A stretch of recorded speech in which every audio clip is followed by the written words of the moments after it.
கூடிய ஐயா கோவை சிவசண்முகம் ஐயா அவர்களை முதல்வர் உள்ளிட்ட கல்லூரியின் சார்பாக வருக வருக என முதற்கண் வரவேற்று மகிழ்கிறோம். ஐயா அவர்கள் மாதவ சிவஞான சுவாமிகள் அவதரித்த திருத்தலத்திலே அவதாரம் செய்தவர்கள், அவர்களிடத்திலே பேரன்பு கொண்டவர்கள், போதத்திற்கு பலவிதமான நுணுக்கமான உரைகளை எல்லாம் இந்தியா மற்றும் வெளிநாடுகளிலும் எல்லாம் சென்று சிறப்பான முறையிலே நம்முடைய சைவ சித்தாந்த கருத்துக்களை எல்லாம் பரப்பிக் கொண்டு வரக்கூடிய பெருந்தகையாளர். இன்றைய தினம் ஐயா அவர்கள் நம்மோடு இணைந்திருக்கிறார்கள். மேலும் திருவாவடுதுறை ஆதீன புலவராகவும் ஐயா அவர்கள் திகழ்ந்து கொண்டிருக்கிறார்கள். ஐயா அவர்களை முதல்வர் சார்பாகவும் தமிழ்துறையின் சார்பாகவும் மீண்டும் ஒரு முறை வருக வருக என வரவேற்று மகிழ்கிறோம். இந்த நிகழ்விலே எங்களை எல்லாம் ஆற்றுப்படுத்தி நெருப்படுத்தி கொண்டிருக்கக்கூடிய கல்லூரி முதல்வர் முனைவர் கலைராம வெங்கடேசன் ஐயா அவர்களையும், இதை சிறந்த முறையிலே ஒருங்கிணைத்து சிறப்பாக வழிநடத்தி கொண்டிருக்கக்கூடிய எம் தமிழ்துறை தலைவர் முனைவர் ஜெ ராதாகிருஷ்ணன் ஐயா அவர்களையும், இதில் இணைந்திருக்கக்கூடிய பல்வேறு பகுதிகளிலே இருந்து இணையத்தின் வழியாக இணைந்திருக்கக்கூடிய அடியார் பெருமக்களையும், சைவ சித்தாந்த மாணவர்களையும், எமது கல்லூரி தமிழ்துறை மாணவர்களையும் இருகரம் கூப்பி வருக வருக என வரவேற்று ஐயா அவர்களை இன்றைய தினம் சிறப்பானதொரு தலைப்பிலே இங்கே உரை நிகழ்த்திருக்கிறார்கள். அதாவது சைவ சமயத்தினுடைய அடிப்படைகள் என்ற பொருண்மையிலே ஐயா அவர்கள் இங்கே உரை வழங்குமாறு அன்போடு கேட்டுக்கொண்டு விடைபெறுகிறேன். நன்றி, வணக்கம்.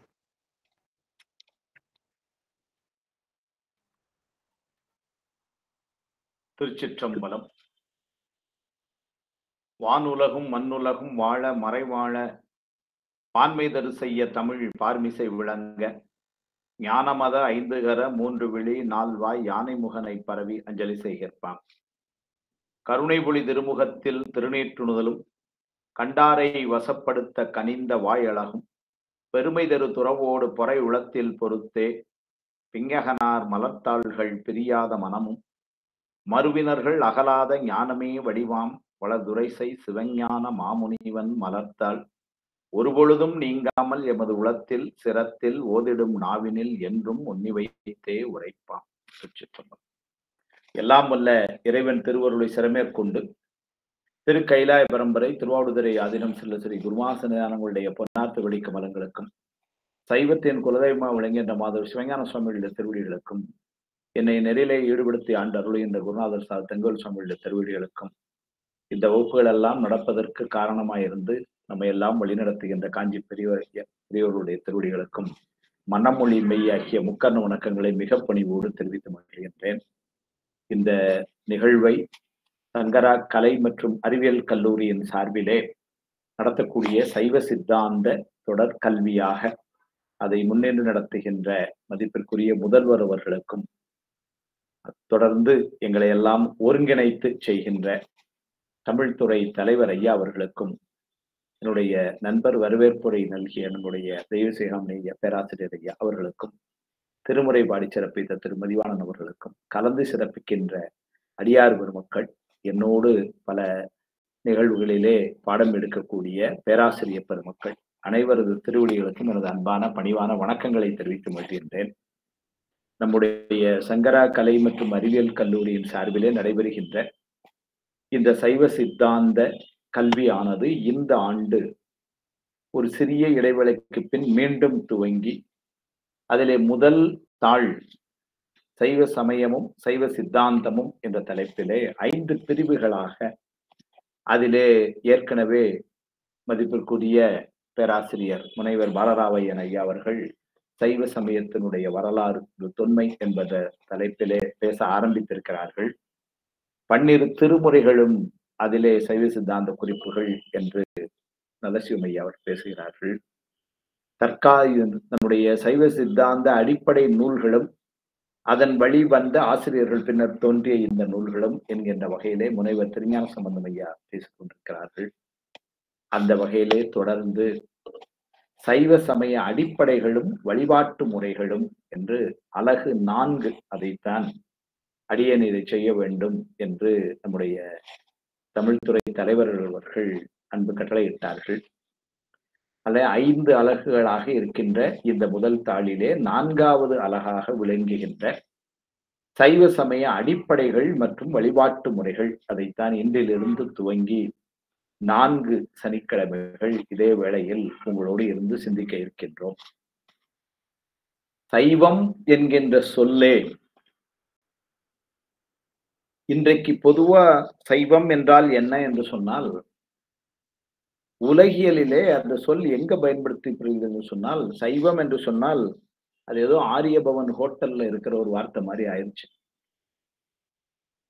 நாம இங்க சொல்லக்கூடிய இந்த சொல், சைவம் என்கின்ற சொல், இது ஏதோ உணவு முறையின் அடிப்படையில் வந்த சொல் அல்ல. இந்த சொல் சமய அடிப்படையிலே வருகின்ற சொல். சமயம் என்றால் என்ன என்று முதல்ல தெரிந்து கொள்ள வேண்டியிருக்கிறது. சமயம் என்று சொன்னால் வழிப்படுத்துவது அல்லது நெறிப்படுத்துவது என்று ஒரு பொருள். பதப்படுத்துவது இப்படி கூட சொல்லலாம். அன்றாடம் நாம் உண்கின்ற உணவுப் பொருள் அரிசி என்பதனை ஒரு தண்ணீரை ஊற்றி அது ஒரு மாதிரி பதப்படுத்தி உணவு சாப்பிடுமாறு தருகின்ற அந்த ஒரு நிலையைத்தான் சமையல் என்று சொல்லுகின்றோம். அதுபோல நெறியல்லா நெறிதன்னை நெறியாக நினைவேனை அப்படி இருந்த நம்மையெல்லாம் இதுதான் வாழ்வியல் நெறி என்று நமக்கு உள்ள கொண்டு வருவது எது என்று சொன்னால் சமயங்கள். அந்த நோக்கிலே சைவம் என்கின்ற சொல்லை எவ்வாறு பொருள் காணுகிறார்கள் என்று சொன்னால் ரொம்ப எளிமையா சொன்னார்கள். சைவம் என்பது சிவ சம்பந்தம் உடையது. அப்ப யாரெல்லாம் சிவபெருமானை கடவுள் என்று வழிபாடு செய்கிறார்களோ அவர்கள் சார்ந்திருக்கிற சமயம் சைவ சமயம் என்று சொல்லப்பட்டிருக்கிறது. யாரெல்லாம் சிவபெருமானை கடவுள் என்று வழிபாடு செய்கிறார்களோ அவர்களெல்லாம் சைவர்கள் அல்லது சைவ சமயத்தை சார்ந்தவர்கள் என்று சொன்னா நிறைய கேள்விக்கு அங்கே தமிழே தெரியாமல் அல்லது வேறு ஒரு மதத்தை சார்ந்த பெற்றோருக்கு குழந்தையாக பிறந்து எவ்வளவு வேறுபாடுகள் இருக்கலாம். அவர்களை எல்லாம் நாம சைவம் என்று சொல்லலாமா என்று கேட்டால் ரொம்ப அடிப்படையா சொல்லிட்டார். யாரா இருந்தாலும் சிவபெருமானை கடவுள் என்று ஏற்றுக்கொண்டால் அவர்கள் சைவர்கள் என்று சொன்னார். பெரிய புராணம் ரொம்ப அருமையா சொல்லுச்சு. ஆதாரம் அங்கதான் நமக்கு.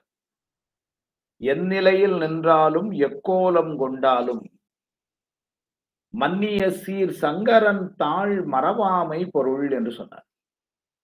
என் நிலையில் நின்றாலும் இந்த உலகத்துல பணக்காரரா இருக்கலாம், ஏழையா இருக்கலாம், பெரிய படித்தவரா இருக்கலாம், இல்லாம இருக்கலாம், பெரிய புகழுக்குரியவரா இருக்கலாம், இல்ல எப்படி வேணாலும் இருக்கலாம். என் நிலையில் நின்றாலும் எக்கோலம் கொண்டாலும் என்று சொன்னார். எக்கோலம் என்று சொன்னால் பொதுவா அது இல்லற கோலத்துல இருந்தாலும் சரி, துறவர கோலத்துல இருந்தாலும் சரி, எக்கோலம் கொண்டாலும் மன்னிய சீர் சங்கரன் தாழ் மறவாமையினர்.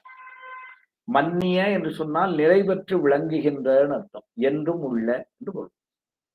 அவ்வாறு என்றும் உள்ள இந்த புகழுக்கு உரியவனாய் இருக்கின்ற சுவாமி பேரே சொல்றார் சங்கரன். அவருடைய திருவடிகளை மறவாமல் இருத்தல், இதுதான் சைவத்துக்கு இலக்கணம் அல்லது சைவத்துக்கு பொருள் சொன்னாங்க. எந்நிலையில் நின்றாலும் எக்கோலம் கொண்டாலும் மன்னிய சீர் சங்கரன் தாழ் மறவாமை பொருள். இப்ப அந்த அடிப்படையில வைத்துதான் சைவம் என்கின்ற சொல்ல நம்ம எப்படி பார்க்கிறோம்னா சிவ சம்பந்தம் உடையது என்று பார்க்கிறோம் முதல்ல. அடுத்த ஒரு சொல் இருக்கு, அதுல சித்தாந்தம். இந்த சித்தாந்தம் என்கின்ற சொல் ஒரு கொள்கை என்ற அளவிலே முதல்ல எடுத்துக்கொள்றோம். ஏன்னு சொன்னால் வாழ்க்கையில இப்ப நீங்க கொள்கைன்னு அந்த வார்த்தை சொன்னா கூட சில பேர் கொஞ்சம் கடினமா தெரியும், அது என்ன கொள்கைன்னு. இப்பெல்லாம் அது எப்படி தமிழ்ல சொல்ல வேண்டிய இருக்குன்னா ஒரு பாலிசின்னு சொல்லுவாங்க. எனக்குன்னு ஒரு பாலிசி இருக்கு சார், இப்படி சொன்னா இது தமிழ் நினைச்சுக்கிறோம். இப்போ எல்லாருக்குமே ஏதோ ஒரு பாலிசி, ஒரு கொள்கை இருக்கும், ஏதோ ஒரு கொள்கை.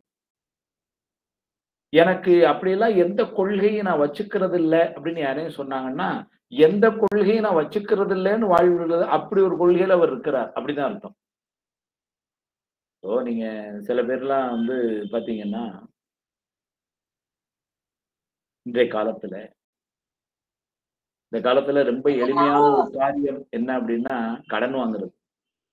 ஏன்னா ஃபோன் பண்ணி கூப்பிட்டு வேணுமா வேணுமான்னு குடுக்குறான். ஆனாலும் சில பேர் ஒரு பாலிசி வச்சிருக்கிறாங்க. நான் வந்து கடன் வாங்குவதில்லை. எந்த சூழ்நிலையிலும் நான் வந்து கடன் வாங்க மாட்டேன். இருக்கிறத வச்சு வாழ்க்கையை நிம்மதியா ஓட்டிக்கலாம் சார். இப்படி ஒரு கொள்கையில இருக்கு. இது ஒரு கொள்கை, பாலிசி. இன்னும் சில பேர் கொள்கைய வச்சிருக்கிறாங்க. நான் எந்த சூழ்நிலையிலயும் வாங்குன கடன திரும்ப குடுக்குறது இல்ல. இது அவங்க பாலிசி. அப்ப எல்லாருக்குமே ஏதோ ஒரு பாலிசி அல்லது ஒரு கொள்கை இருக்கு. சைவம் என்கின்ற இந்த சமயத்தாருக்கு அவர்களுக்கு என்று குறிக்கப்பட்டிருக்கின்ற அந்த கொள்கைகள், அது சைவ சித்தாந்தம் என்று சொல்லப்படுகிறது. சித்தாந்தம்னா கொள்கைன்னு அர்த்தம். அப்போ ஒரு சமயம் என்று சொன்னால் அடிப்படையாக சில கேள்விகள் அங்கு எழும். அந்த கேள்விகளுக்கெல்லாம் அந்த சமயம், எங்களுடைய சமயம் இவ்வாறுதான் சொல்லுகிறது என்று பதில் தரும். அந்த பதில்கள் எல்லாம் அந்த சமயத்தினுடைய கொள்கைகள் அல்லது சித்தாந்தம் என்று சொல்லுகின்றோம். உதாரணத்திற்கு யாரோ ஒரு சமயம் அவர்கிட்ட போய், உங்க சமயத்துல ரொம்ப அடிப்படையான கேள்வி, கடவுள் நம்பிக்கை உண்டா? ஒரு கேள்வி அது. உண்டுன்னு சொல்லலாம், இல்லைன்னு சொல்லலாம். ஏன்னா கடவுள் இல்லை என்று சொல்லக்கூடியவர்களும் ஒரு சமயம்னு சொல்லப்பட்டிருக்கு. அவங்களுக்குன்னு சில கொள்கைகள் இருக்கு. அவங்களுக்கு நூல் இருக்கு. விஞ்ஞான சமயங்கள் மாபாடியத்துல காட்டுறாரு. உலகாயதம் அது ஒரு சமயம் என்று காட்டுறாரு. முதல்ல கடவுள் இல்லை என்று சொல்லக்கூடியவர்கள் நாத்திகர், அவங்களும் ஒரு சமயம். ஆனால் இப்ப வந்து கடவுள் உண்டா அப்படின்னு ஒரு கேள்வி கேட்டா, கடவுள் இல்லைன்னு சொல்லக்கூடியவங்க இருக்காங்க. அது ஒரு சமயம், இருந்துட்டு போட்டோம். இப்ப நம்ம இந்த பக்கம் வந்துருவோம். கடவுள் உண்டு என்று சொல்லக்கூடியவர்கள். இப்ப கடவுள் உண்டு என்று அவங்க சொன்ன உடனே இப்ப அடுத்த கேள்வி, யார் உங்கள் கடவுள்? ஒருவர் தான் உங்கள் கடவுளா? இல்ல பல கடவுளர்களா? இருக்கலாம் ஒருவேளை. அப்படி சில சமயங்கள். அப்புறம் இதுல யார் உங்கள் கடவுள் அல்லது எத்தனை கடவுள்கள்? ரைட். அதுக்கப்புறம் உங்களுக்கும் அந்த கடவுளுக்கும் உள்ள உறவு முறை என்ன? சில சமயம் சொல்கிறது அந்த கடவுளுக்கு நாம் அடிமை என்று சொல்கிறது. சில சமயங்கள் சொல்கிறது அவ்வாறெல்லாம் இல்லை என்று சொல்கிறது. சில சமயங்கள் சொல்கிறது அவர்களுக்கு நாம் பயப்பட வேண்டும், அவன் தண்டித்து விடுவான் என்று சொல்கிறது. இப்படி அந்த உறவு முறையில வித்தியாசங்கள் நிறைய பேசும். இப்படியெல்லாம் கேள்விகள் இந்த பிறவியில இப்ப இதெல்லாம் வந்து யார் படைத்தார்கள் அப்படின்னா, கடவுள் தான் படைத்தார் அப்படின்னு என்று சொன்னால், ஏன் இவ்வளவு வேறுபாடுகளோட படைத்திருக்கிறார்?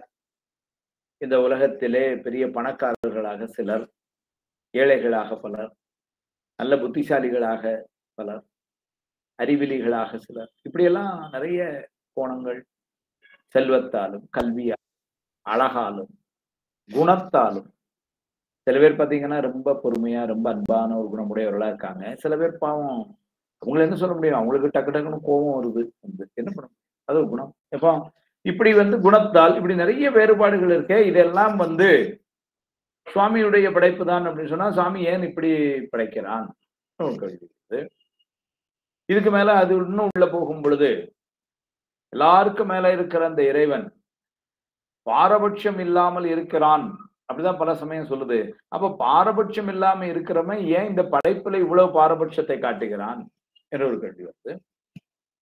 இந்த கேள்விகளுக்கெல்லாம் சமயங்கள் பதில் சொல்லுகின்றன. ஒவ்வொரு சமயம் பதில் சொல்லுது.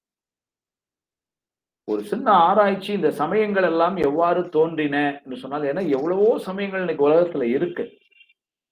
இன்னும் ஒருபடி மேல சொல்ல போனா, பல்வேறு சமயங்கள் இருந்தன, காலத்தால் சிவை அழிந்தன, காலத்தால் புதியனவா சில தோன்றி இருக்கின்றன, இன்றைக்கு நிறைய இருக்கின்றன. இது நிறைய நம்ம பார்க்கிறோம். ஆராய்ச்சி, சமய ஆராய்ச்சி. முதல் வகுப்புல நம்முடைய முனைவர் பாலராவையனை அவர்கள் அறுவகை சமயத்தை பாடமா வச்சு ஆரம்பிச்சாங்க. நிறைய பிரிவுகள் வருது.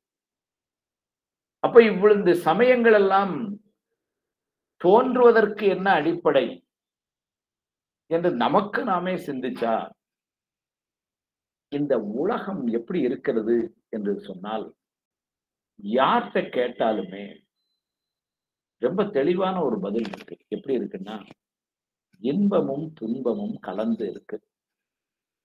இந்த உலகம் வாழ்க்கை முழுவதுமே எனக்கு இன்பமாகத்தான் இருக்கிறது என்றும் யாராலையும் சொல்லவும் முடியல. அதே நேரத்துல இந்த உலக வாழ்க்கை முழு துன்பம் என்றும் சொல்லக்கூடிய நிலையிலும் நம்ம நிச்சயமா இல்லை.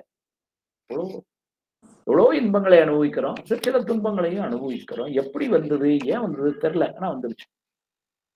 இப்ப அதனால என்ன ஆகுதுன்னா, துன்பத்தை அனுபவிக்கின்ற நாம் நம்முடைய அறிவை கொண்டு நம்முடைய சிந்தனையும் நம்முடைய முயற்சியும் எதை நோக்கி இருக்கிறது என்று சொன்னால், எனக்கு ஏன் இந்த துன்பம் வருகிறது, முதல்ல இந்த துன்பத்திலிருந்து நான் எவ்வாறு விடுபடுவது, மூணாவது ரொம்ப முக்கியம், இந்த துன்பம் மீண்டும் என்னை வந்து அடையாமல் இருப்பதற்கு நான் என்ன செய்ய வேண்டுவது. இயற்கை தானங்க.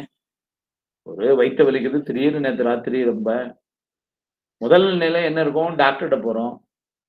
எனக்கு ஏன் சார் வயிற்று வலி இப்படி, நாங்க வீட்டுல 5 பேர் எல்லாம் ஒன்னாதான் சாப்பிட்டோம், அவங்களுக்குலாம் இல்லை, எனக்கு மட்டும் ஏன் சார் வயிற்று வலி, ஏதோ ஒண்ணு. அப்புறம் டாக்டர் பார்த்து இன்ன காரணத்தால வயிற்று வலின்னு சொல்லி, முதல்ல நம்மளுடைய நோக்கம் என்னவா இருக்கு, வலி தாங்க முடியல, ஏதாவது மருந்து கொடுங்க, சும்மா வந்து கொடுத்துச்சு, சரியா டாக்டர் அந்த மாத்திரை ஒரு நாள் போடுங்க, சரியா போயிடும். அடுத்த கேள்வி நம்ம கேட்கணும், சார் இன்னைக்கு நைட்டு வயிற்று வலி வராதில்ல, எனக்கு திரும்ப வராதில்ல. ஏன் அப்படின்னா, வந்த காரணம் என்ன என்பது டாக்டர் முதல்ல பார்த்து அதுக்கு மருந்து கொடுத்தாரு. அவர் தைரியமா சொல்ல, இனிமே வராது போங்க, இது வந்து உங்களுக்கு ஏதோ கொஞ்சம் செரிமானம் ஆகல, அவ்வளவுதான், ஒண்ணு இல்லை, நீங்க இரவு இந்த மாதிரி உணவு சாப்பிடுங்க, உங்களுக்கு வயிற்று வலி வராதுன்னு மருந்து கொடுத்து அனுப்புறாரு. நம்ம திருப்தி ஆகும். அப்ப என்ன ஆகுதுன்னா, நோய் வந்த காரணம் முதல்ல தெரிய வேண்டி இருக்கு, அதிலிருந்து இருந்து விடுபடுகின்ற வழி தெரிய வேண்டி இருக்கு, மீண்டும் அந்த நோய் வராமல் இருப்பதற்கு நான் செய்ய வேண்டிய முயற்சி என்ன என்று தெரிய வேண்டியது. இது ரொம்ப சாதாரண உலகத்துல ஒண்ணு. நம்ம பையன் பரீட்சையில சரியா மார்க் வாங்கல, அந்த காலத்துல என்ன சொல்றது அப்படின்னா என்ன பண்றோம், நம்ம உடனே கல்லூரியில போய் நம்ம தேசியம் மாதிரி பேராசிரியர் கேட்கறோம், நம்ம தம்பி மார்க் கம்மியா வாங்கியிருக்கிறானே என்ன காரணம். அப்ப அவர்கள் சொல்றாரு, இந்த காரணத்தினால இதா இருக்கலாம், இதுல எல்லாம் கொஞ்சம் கவனம் செலுத்தினா அப்படின்னா, நானும் சொல்லியிருக்கேன், நீங்களும் சொல்லுங்க, படிப்பாங்க. அப்ப என்ன ஆகுதுன்னா, மீண்டும் அடுத்த செமஸ்டர் வரும்பொழுது இவர் நல்ல மார்க் வாங்குறதுக்கு உறுதி செய்யறதுக்கு என்ன செய்யணுமோ அதையெல்லாம் நாம வந்து செய்யறோம். இது மாதிரி இந்த உலக வாழ்க்கையிலே துன்பங்கள் எங்கிருந்து வந்தன, அதிலிருந்து விடுபடும் மார்க்கம் என்ன, மீண்டும் துன்பங்கள் நம்மை வந்து அடையாமல் இருப்பதற்கு நாம் செய்ய வேண்டுவது என்ன என்று உலகத்திலே பல அறிவாளிகள் அவரவர்களுக்கு எட்டிய வகையிலே ஆராய்ச்சி செய்தார்கள். திருவருள் துணையால் இறைவன், அதெல்லாம் அதுக்கப்புறம் வச்சுக்கிடும் சித்தாந்தத்துல. நான் ரொம்ப அடிப்படை சொன்னேன், ஏன்னா தலைப்பே சைவ சமயம் அடிப்படைன்னு ஆரம்பிச்சோம். அதனால எடுத்த உடனே திருநீர் பூசின்னு ஆரம்பிக்கல, இப்ப சாதாரணமா ஆரம்பிச்சோம். அப்ப இந்த அறிவியல் ஆராய்ச்சியாளர்கள் அவங்களுக்கு தெரிஞ்ச அளவுல நோய் வந்த காரணம் என்ன, இந்த மாதிரி துன்பம் வருவதற்கான காரணத்தை ஆராய்ந்து ரெண்டும் செஞ்சாங்க. அந்த நோயில் இருந்து நாம் விடுபடுவதற்கு வழி, மீண்டும் நோய் நம்மை தாக்காமல் இருப்பதற்கு வழி, இப்படி எல்லாம் வந்து அவர்கள் பதில் சொல்ல முயற்சித்தார்கள். அவ்வாறு அவர்கள் சொன்ன முயற்சிகள் எல்லாம், அவர்கள் சொன்ன பதில்கள் எல்லாம் ஒவ்வொரு சமயமாக தோன்றிற்று.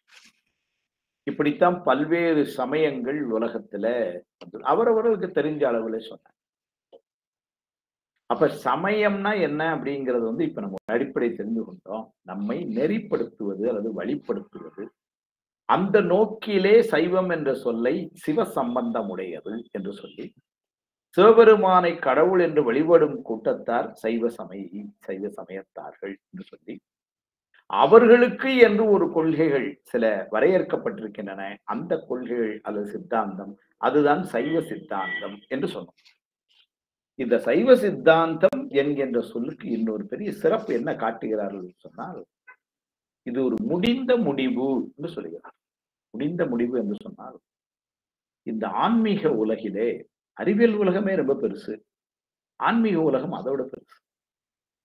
அதனால ஒரு கேள்விக்கு பதில் சொல்லும் பொழுது அறிவியல் உலகத்திலே வரும், அது இதுதான் ஒரு இறுதியான பதிலானா சொல்ல முடியாது. சில நேரங்கள்ல அதுல இருந்து இன்னொரு கேள்வி வருது, அதை சொல்ல முயற்சி பண்ணும் பொழுது இன்னொரு கேள்வி அதுல தொக்கி நிற்குது, இப்படி எல்லாம் வருது. அறிவியல் உலகத்திலே இப்படின்னா பின்ன ஆன்மீக உலகத்திலேயும் அப்படித்தான். நாம ஒரு பதில் சொல்ல முயற்சி பண்ணும் பொழுது இன்னொரு கேள்வி அதுல எழுகிறது. அப்போ ஒரு முடிவான ஒரு பதிலை சொல்ல முடியல, அதுக்கு அடுத்த பதில் போகுது. இது இயற்கை. ஏன்னு சொன்னால் அது அவ்வளவு பறந்து விரிந்த ஒரு துறை. சைவ சமயத்தினுடைய சிறப்பு, சைவ சித்தாந்தத்தினுடைய சிறப்பு, அவ்வாறு சொல்லுகின்ற அந்த விடையானது சரியானதாகவும் இறுதியானதாகவும் உறுதியானதாகவும் அமைந்திருக்கிறது. அதனால்தான் அதை சொல்லும் பொழுது முடிந்த முடிவு என்று ஒரு வார்த்தையை சொன்னார். ஆன்மீக உலகிலே எழுகின்ற எந்த ஒரு கேள்விக்கும் தர்க்க ரீதியாக பதில் தரக்கூடிய ஒரு சமயம் சைவ சமயம், ஒரு கொள்கை சைவ சித்தாந்தம். அது இந்த சமயத்திற்கே, இந்த கொள்கைக்கே உரித்தான மிகப்பெரிய சிறப்பு. நிறைய சிறப்புகள் இருக்கு. நீங்க சைவ சமயம் என்று சொன்னால் அதனுடைய சிறப்பு தொன்மையானது என்று சொன்னால் சைவ சமயம் தான் சொல்றோம். அதை நம்முடைய பேராசிரியர் பாலராயன் ஐயா அவர்கள் விரிவா சொல்லுவாங்க உங்களுக்கு. இதுதான் தொன்மையானது என்று சொல்லி, ஏன்னு சொன்னால் இது சிவ சம்பந்தம் உடையதுன்னு சொல்லிட்டதுனால, சுவாமி எப்போ உண்டோ அப்பவுமே இந்த சமயம் உண்டுன்னா இன்னும் எப்பவும் உண்டுன்னு ஆயிப்போச்சு. அதனால தொன்மை, அது ஒரு சிறப்பு இருக்கு. ஏனைய சில சமயங்கள்லாம் இப்பொழுதுதான் தோன்றிற்று என்று காலத்தால் நம்மளால வரையறை செய்ய முடியும். இது தோன்றி 1000 ஆண்டுகளா, இது தோன்றி 5000 ஆண்டுகளா இருக்கின்றன சொல்ல முடியும். சைவ சமயம் அப்படி இல்லை. அதனால தொன்மை என்பது அதனுடைய ஒரு சிறப்பு. இந்த சைவ சமயம் தன்னுடைய கருத்துக்களை எல்லாம் அறிவியல் பூர்வமாக நிலைநிறுத்தியிருக்கிறது. அது ஒரு சிறப்பு. நிறைய செய்திகள் அப்படி சொல்ற. இன்னைக்கு இந்த வான் உலகத்துல வானியல் இதுகள்ல இன்றைக்கு நிறைய ஆராய்ச்சியெல்லாம் செய்கிறார்கள். நிறைய அறிவியல் முன்னேற்றங்கள். நாம் வாழுகின்ற இந்த உலகம், இந்த பூமியானது இது ஒரு கேலக்சிலன்னு சொல்றாங்க. இத மாதிரி இன்னும் பல கேலக்சிகள் இருக்குன்னா இப்ப கண்டுபிடிச்சிட்டே போறாங்க. புதிய புதிய டெலஸ்கோப் வச்சு, ஹெபல் டெலஸ்கோப் அப்படி எல்லாம் வச்சு நிறைய கண்டுபிடிக்கிறாங்க. நிறைய படங்கள்லாம் எடுக்கிறாங்க. எல்லாம் முன்னாடியே சொல்லிவிட்டேன். அண்டப்பகுதியின் உண்டை பிறக்கம், அளப்பெரும் காட்சி வளப்பெரும் தன்மை, 100 கோடியின் மேற்பட விரிந்தன திருவண்டப்பதி. உதாரணத்துக்கு ஒண்ணு சொன்னேன். இது மாதிரி நிறைய இருக்கு. அப்படி இந்த செய்திகள் எல்லாம் அறிவியல் பூர்வமாக நம்முடைய கருத்துக்களை நிலைநிறுத்திய பெருமை சைவ சமயம். அறிவியல் பூர்வமாக மட்டுமல்ல, தர்க்க ரீதியாக அப்படின்னா அந்த லாஜிக்கல் வேல அப்படியாக ஒரு காரண காரிய தொடர்பு படுத்தி தன்னுடைய கொள்கைகளை எவரும் ஏற்றுக்கொள்ளும் வண்ணம் சொல்லக்கூடிய ஒரு அமைப்பும் அதனுடைய அடிப்படை மிக தெளிவா இருக்கிறது சைவ சித்தாந்தத்துல. நிறைய இடங்கள்ல மாற்று சமயத்தினுடைய கருத்து தவறு என்பதனை உணர்த்தும் போது சைவ சித்தாந்தத்துடைய சிறப்பை சொல்லும்போது எப்படி சொல்லுவாங்கன்னா, அவர்களுடைய வழியிலேயே போய் நின்று அவர்களை மறுத்து அவர்களை புரியுமாறு செய்ய வைக்கிறார்கள். அப்படின்னா என்ன அர்த்தம் அப்படின்னா இந்த சமயம் தர்க்க ரீதியாக தன்னுடைய கருத்துக்களை நிலைநிறுத்தக்கூடிய ஆற்றல் உடையது. டாக்டர் தியோஸ் பெனார்ட் என்று ஒருத்தர் எழுதுறார், ஆங்கிலத்தில் சொல்றார், இந்த சைவ சமயம் 36 தத்துவங்களை அடிப்படையாக கொண்டது. அந்த 36 தத்துவங்களை என ஏனைய சமயங்கள் 24 தத்துவங்கள்லாம் சொல்லுகிறார்கள்.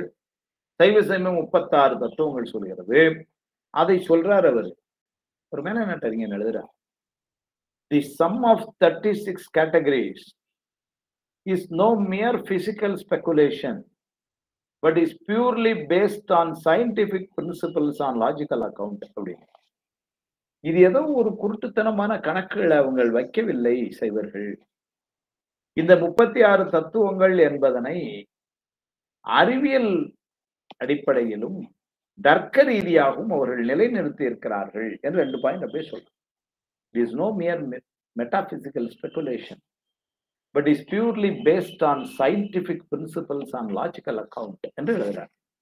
அப்போ இந்த சமயம் எப்படி இருக்குன்னா, இந்த மாதிரியான கொள்கைகளை நிலைநிறுத்தி நிறைய பெருமைகள். அதில் மிகப்பெரிய பெருமை என்னன்னு சொன்னால், ஏனைய சமயத்தார்கள் யாரையும் கண்டனம் செய்வதோ அல்லது தூஷணம் செய்வதோ சைவ சமயத்தோட நோக்கமே கிடையாது. அது ஒரு பெரிய சிறப்பு. நம்முடைய கொள்கையை மறுக்கும் பொழுது அவர்களை அல்லது நம்முடைய கொள்கைகளை தவறாக அவர்கள் சொல்லும் பொழுது இது இல்லை, எங்களுடைய கொள்கை இவ்வளவு சிறப்பானது, உங்களுடைய கொள்கையில தான் இந்த மாதிரியான ஒரு அடிப்படை தவறு என்று சுட்டிக்காட்ட வேண்டிய நிலை இருக்கு, இல்லைன்னு நான் சொல்ல. ஆனால் சைவ சமயம் என்பதனுடைய அமைப்பு எப்படி இருக்குன்னா, எல்லா சமயங்களையும் உள்ளடக்கி யாரையுமே பகைமையாக கொள்ளாமல் அனைவரையும் ஏற்றுக்கொள்ளக்கூடிய ஒரு பெரிய பாங்கு சைவ சமயத்தினுடைய சிறப்பு. ஏன்னா அடிப்படைன்னு சொல்லும் பொழுது ஏன் இந்த சைவ சித்தாந்தத்தை பயில வேண்டும்? எவ்வளவோ சமயங்கள் இருக்கின்றன உலகத்துல. அப்ப இந்த சைவ சித்தாந்தம் என்பதற்கு என்ன சிறப்புகள் என்று சொன்னால், இந்த பல சிறப்புகள். அதுல ஒரு முக்கியமான சிறப்பு என்னன்னா, எல்லா சமயங்களையும் தன்னகத்தை ஏற்றுக்கொள்ளக்கூடிய ஒரு பரந்து விரிந்த நிலையிலே இருப்பது சைவ. சிவஞான சித்தியார் 2வது ஆண்டுல விருப்பத்தாள்ல அதெல்லாம் வருது பாடமா. அத சொல்றார், இது ஆகும் அது அல்லது என்னும் பிணக்கது என்று நீதியினால் இவை எல்லாம் ஓரிடத்தை காண நின்றது யாதொரு சமயம் அது சமயம்ங்கிறார் நம்ம சமயத்தை. இது ஆகும் அது அல்லது என்னும் பிணக்கது என்றேன். இது வேணும் இது வேண்டாம் இல்ல, எல்லாரையும் ஏற்றுது. நீதியினால் இவை எல்லாம் ஓரிடத்தை காண நின்றது யாதொரு சமயம் அது சமயம் சைவத்தை. அப்புறம் சுவாமி இன்னும் ரொம்ப அருமையா சொல்றாரு. என்ன சொல்றாரு, நீ யாருப்பா அந்த சமயம் தவறு இந்த சமயம் தவறுலாம் சொல்றதுக்கு? ஒரு கேள்வி கேட்கிறாரு. கேட்டு சொல்றேன். இல்ல அவங்க கொள்கை தப்பா இருக்கு, நான் சொல்ல வந்தேன். இல்லப்பா, அடிப்படையா ஒரு கேள்வி. அந்த சமயம் தோன்றி இப்பொழுது கொஞ்ச காலமா இருக்குன்னா இது சிவபெருமானுக்கு தெரியாதான்னு கேட்டேன். நீங்க சிவபெருமான தானே கடவுள்னு சொல்றீங்க சைவத்துல, அவருக்கு இது தெரியாதா? தெரியும் சார். தெரிஞ்சும் அவரு அப்ப அதுக்கு அனுமதித்து கொடுத்து கொண்டிருக்கிறாருன்னா, ஒருவேளை இதை தடுக்கக்கூடிய ஆற்றல் அவருக்கு இல்லையோ? ஐயோ அப்படி இல்லை சார், அவரு பேராற்றல் உடையவர் சார், எல்லாம் செய்யப்படுவார். அப்ப அதை தடுக்கக்கூடிய ஆற்றல் இருந்தும் ஆனால் அதை அவர் இப்படி வைத்திருக்கிறார் என்று சொன்னால், ரொம்ப அடிப்படை அவருக்கு தெரியாம இது தோன்றி இருக்க முடியுமா? முடியாது. அப்ப அவர் அமைதியா இதை வச்சு இருக்கிறாருன்னா என்ன அர்த்தம்? அப்ப அதுக்கு ஏதோ ஒரு காரணம் இருக்கு இல்லையா? ஆமா. அப்ப அதை போய் நாம எப்படிப்பா குறை சொல்ல முடியும்? விரிவிலா அறிவினார்கள் வேறொரு சமயம் செய்து எரிவினால் சொன்னாரேனும் எம்பிரார்க்கு ஏற்றதாகும். அருமையா சொல்ற. விரிவிலா அறிவினார்கள், இந்த அறிவு விரிவடையாமல் அதனால கொஞ்சம் குறுகலான சிந்தனையில உள்ளவர்கள் அவரவர்களுக்கு தோன்றிய அளவு ஒண்ணு செய்யறாங்கன்னா, சுவாமி என்ன பண்ண அதை ஏற்று சரி. இன்னும் கொஞ்ச நாள் ஆகி நிறைய படிச்சு பக்குவம் வர வர அறிவு விரிய விரிய அதுக்கப்புறம் மேலான சமயங்கள்லாம் படிக்கட்டும். இப்ப குழந்தை இதை முதல்ல படிக்கட்டும். 1ஆம் கிளாஸ் 2ஆம் கிளாஸ் பள்ளிக்கூடத்தை சேர்ற குழந்தை அவனுக்கு என்ன தெரியும்? அவன் ஆனாவண்ணாவே இதெல்லாம் படிக்கிறான். கணிதத்துல இப்பதான் அவனுக்கு வாய்ப்பாடே சொல்லு. 4 2 2 2 4ன்னு இப்பதான் அவனுக்கு நடக்குது. இப்ப நான் 8ஆம் கிளாஸ் படிக்கிறேன், நான் A + B whole square = A² + B² என்னன்னா இதெல்லாம் அவனுக்கு தெரியலையே அப்படின்னு நான் சொன்னான்னா, இன்னும் ஒருபடி மேல போய், அடே 7 வருஷத்துக்கு முன்னாடி நீ அந்த கிளாஸ்ல தான் இருந்தப்போ இந்த உண்மை தெரிஞ்சுன்னா நீ வேற யாரையும் அப்புறம் மறுக்க மாட்டிய? அங்க இருந்தானே நீ இங்க வந்திருக்கிற. அதனால அவனும் அதே மாதிரி நீ 7 வருஷம் கழிச்சு இங்க வருவான்ல. அந்த படிநிலையை சுவாமி பார்த்துக்கிறார்ல. அதனால நாம ஏன் மறுக்கணும்? நெறியல்லா நெறிதன்னை நெறியாக நினைவேனை அப்படி இருந்த என்னை திருநெறிகள் சேராமே திருவருளே சேரும் வண்ணம் சுவாமி அருள் புரிஞ்சான். எனக்கு அருள் புரிஞ்சான்னா அதே மாதிரி எல்லாருக்கும் சுவாமி அருள் புரியான். ஏன்னா அவனுடைய கருணை திறம் அப்படி. அவன் எனக்கு மட்டும் அருள் புரிஞ்சான்னு நான் என்ன பெரிய ஸ்பெஷலா? அப்படிலாம் ஒண்ணும் கிடையாது. ஒண்ணுமே இல்லாத எனக்கே அருள் புரிந்தான்னா அப்ப எல்லாருக்கும் அப்ப என்ன அர்த்தம்? அவன் எல்லாருக்கும் அருள் புரியும். அது அவனுடைய கருணை. அப்ப நம்ம சுவாமியினுடைய இலக்கணத்தை இந்த சைவ சமயம் எப்படி சொல்லுதுன்னா, அவன் பெருங்கருணையாளன், அவன் பாரபட்சமற்றவன். அப்ப இந்த 2 நாள்ல என்ன ஆயிப்போகுதுன்னா, உலகத்தில் இருக்கின்ற அனைத்துக்கும் சுவாமி அருள் புரிகின்றான். அருள்னா கருணை செய்கின்றான். இதுல என்ன அப்ப ஒரு பிணக்கம் எல்லாம் தேவைக்கு இல்லை என்ற உயர்ந்த கொள்கையை சொன்ன சமயம் சைவ சமயம். அடிப்படையே ஒரு சின்ன சந்தேகம் வரலாம். என்னன்னா, ஏன் அவர்கள் இந்த சைவ சமயத்தினுடைய அடிப்படை நூல்கள் என்ற இந்த 3வது அழகுல சொல்லும் பொழுது, சித்தியாரிலே 2 பகுதி இருக்குது. பரபக்கம், சுபக்கம் என்று சொல்லி. பரபக்கம் என்பது மற்ற சமயங்களை எல்லாம் பேசுன்னு சொன்னார்களே. உமாபதி சிவம் என்று உமாபதியம் என்றே ஒரு விருப்பத்தால் அடுத்த வருஷம் படிக்கிறதுக்கு அமைச்சிருக்கிறாங்க. அதுல பாத்தீங்கன்னா சங்கற்ப நிராகரணம்னு ஒரு நூல் வருது. அந்த நூல் முழுக்க முழுக்க அகச்சமயத்தை எல்லாம் மறுத்து சைவ நிலைநிறுத்தியது என்று சொல்கிறார்களே. அப்ப இதெல்லாம் ஏன் இவங்க செய்யறாங்க அப்படின்னு சொன்னா, சைவ சமயத்தினுடைய சிறப்பை நாம் அறிந்து கொள்வதற்கு யார் யார் எந்த நிலையிலே இருக்கிறார்கள் என்று அறிந்து கொள்ளுதல் தான் நோக்கம் ஒழிய அவர்களை கண்டனம் செய்வது நம்முடைய நோக்கம். ஏதேனும் ஒரு சூழ்நிலையில அவர்கள் சைவ சமயத்தினுடைய கருத்தை தவறாக சொல்வார்களே ஆனால் அப்பொழுது அவர்களுடைய கொள்கைகள் நமக்கு தெரிந்தால்தான் அவர்கள் புரிந்து கொள்ளுமாறு நம்முடைய சமயத்தினுடைய பெருமையை நாம் நிலைநாட்ட முடியும் என்ற கருணையினால் அந்த நூல்களை எல்லாம் செய்திருக்கிறார். அதனாலே சைவ சமயத்தினுடைய பல்வேறு சிறப்புகள் நிறைய இருக்கு. அந்த சிறப்புகளை மட்டுமே சொல்லிட்டே போகலாம். நீங்க பாத்தீங்கன்னா சைவ சமயத்தினுடைய பெரிய சிறப்பு அது ஒண்ணு மட்டும் சொல்லிட்டு அடுத்ததுக்கு போயிடுறேன்.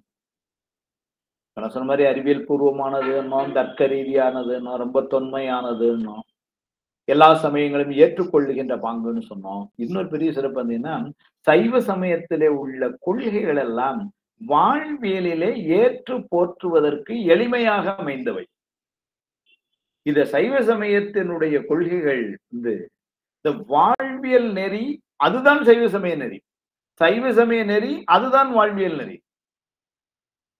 ஏனைய சில சமயங்கள்ல சமய நெறிங்கிறது ஒண்ணு, வாழ்வியல் நெறிங்கிறது ஒண்ணு, வெவ்வேறு இருக்கும்.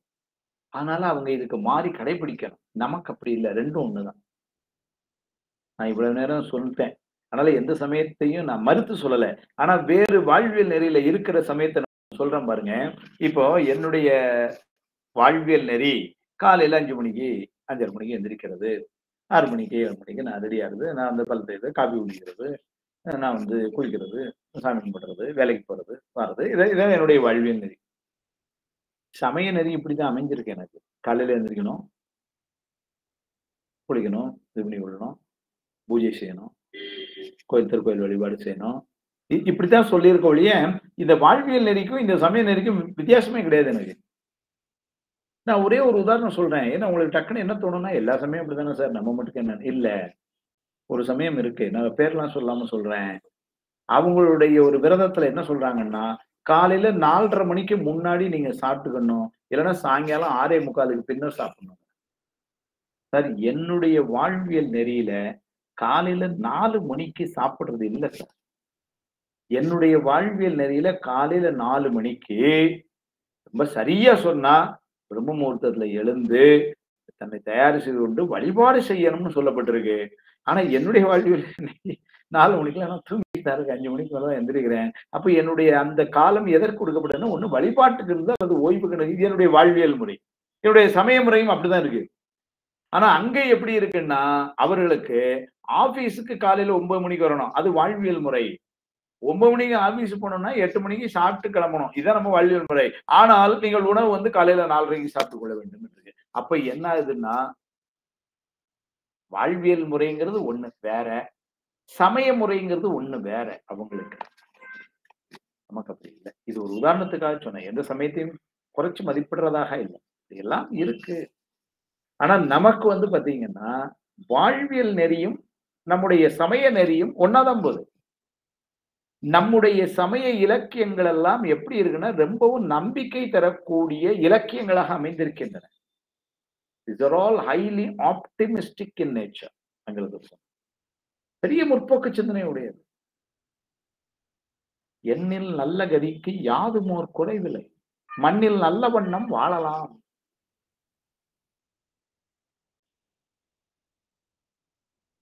வேற ஒரு சமயத்தை சொல்றேன் என்ன கேங்க. வருத்தப்பட்டு பாரம் சுமக்கிறவர்கள் நம்ம சொல்லவே இல்லை. மண்ணில் நல்ல வண்ணம் வாழலாம் யாருக்குன்னாரு, எல்லாருக்கும் சொல்லுது. நல்ல வசதியுடையவர்களுக்கு மட்டும், நல்ல கல்விமான்களுக்கு மட்டும் சொல்ல, எல்லாருக்குமே சொல்லுது. ஏன்னா சுவாமி பார்த்துக்கிறான். மண்ணில் நல்ல வண்ணம் வாழலாம், என்றும் இன்பம் தழைக்க இருக்கலாம் சொல்லுது. இன்பமே எந்நாளும் துன்பமில்லை சொல்லுது. இதெல்லாம் நம்ம சமய இலக்கியம் சொல்லுது.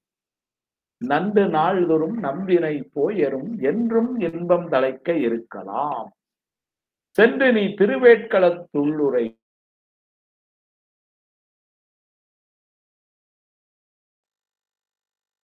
இன்பம் தலை. ரொம்ப சந்தோஷம். எனக்கு என்ன சார், அதுக்கு ஒரு 30 lakhs இங்க பே பண்ணிடுங்க, அங்க எதுவும் அப்படி ஏதாவது சொன்னோம்னு அப்படிலாம் சொல்லல. நம்ம தலைகீழ நீங்க நிக்கணும், 6 நாள் தலைகீழ நின்று இப்படி தவம் செஞ்சீங்கன்னா என்றும் இன்பம். என்ன சொன்னார் பாருங்க, ரொம்ப எளிமையா சொன்னாரு. நம்ம சமயம் எப்படி சொல்லிருக்கு பாருங்க. சிதம்பரம் போங்க, சிதம்பரத்துல அண்ணாமலை பல்கலைக்கழகம் பக்கத்துல திருவேட்களம்னு ஒரு கோயில் இருக்கு. அங்க இருக்க பெருமான ஒருவரோட போய் வழிபாடு செய்யுங்க. அங்கே போய் நீங்க உட்கார்ந்துக்கங்கன்னு சொல்லல, அங்க போய் ஒருவரோட வழிபாடு செய்யுங்க போதும். நன்று நாள்தோறும் நம் வினை போயரும் என்றும் இன்பம் தழைக்க இருக்கலாம். எப்படி? சென்று நீ திருவேட்களத்துள்ளுரை ஒன்று சடையானை தொழுமினை. அவ்வளவுதான், வழிபாடு செய்யுங்க. இது ரொம்ப கடினமான நெறியா சார்? இல்ல சார், நாங்க லீவ் போட்டு போறது கஷ்டம், அதுதான் எங்களுக்கு வேண்டாம். இல்ல முடியலையாப்பா, அதோட எளிமை ஒண்ணு சொல்லித்தரோம். பெருமானுடைய நாமத்தை, பெருமானுடைய பாடல்களை பெருமைப்பட அதை கேளுங்கப்பா.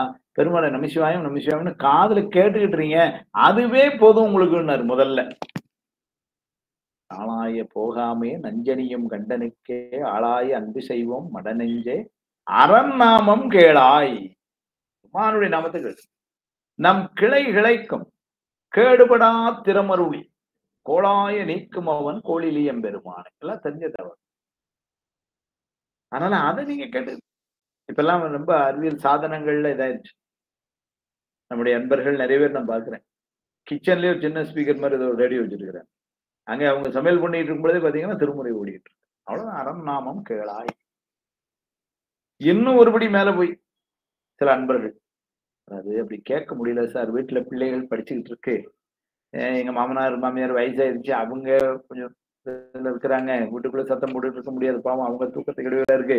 அதனால அது இந்த மாதிரி நீங்க சொன்ன மாதிரி, முதல்ல நீங்க சொன்ன மாதிரி திருவேட்களம் போறது முடியல, சரி இந்த மாதிரி இதுல பாடல்ல கேட்கணும், அதுவும் எங்களுக்கு வாய்ப்பு இல்ல, வேற ஏதாவது ஒரு வழி சொல்லுங்களேன் எங்களுக்கு.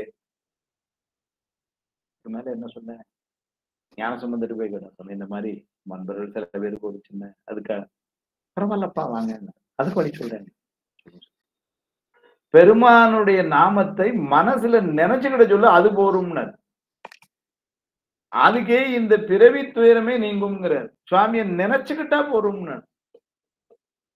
மருந்தவை மந்திரம் அருமை நெறியவை மற்றும் எல்லாம் அருந்துயர் கெடும் அவர் நாமமே சிந்தை செய் நன்னெஞ்சமே. பொருந்துதன் புறவினில் கொன்றை உன் சொரிதர துன்று பைம்பூம் செருந்தி செம்பன் மலர் திருநெல்வேலி உரை செல்வர்தாம். திருநெல்வேலி தேவாரத்துல ஆரம்பிக்கிறார். அருந்துயர் கெடும், பெரிய துன்பங்கள்லாம் நீங்கும், அவன் நாமமே சிந்தை செய்.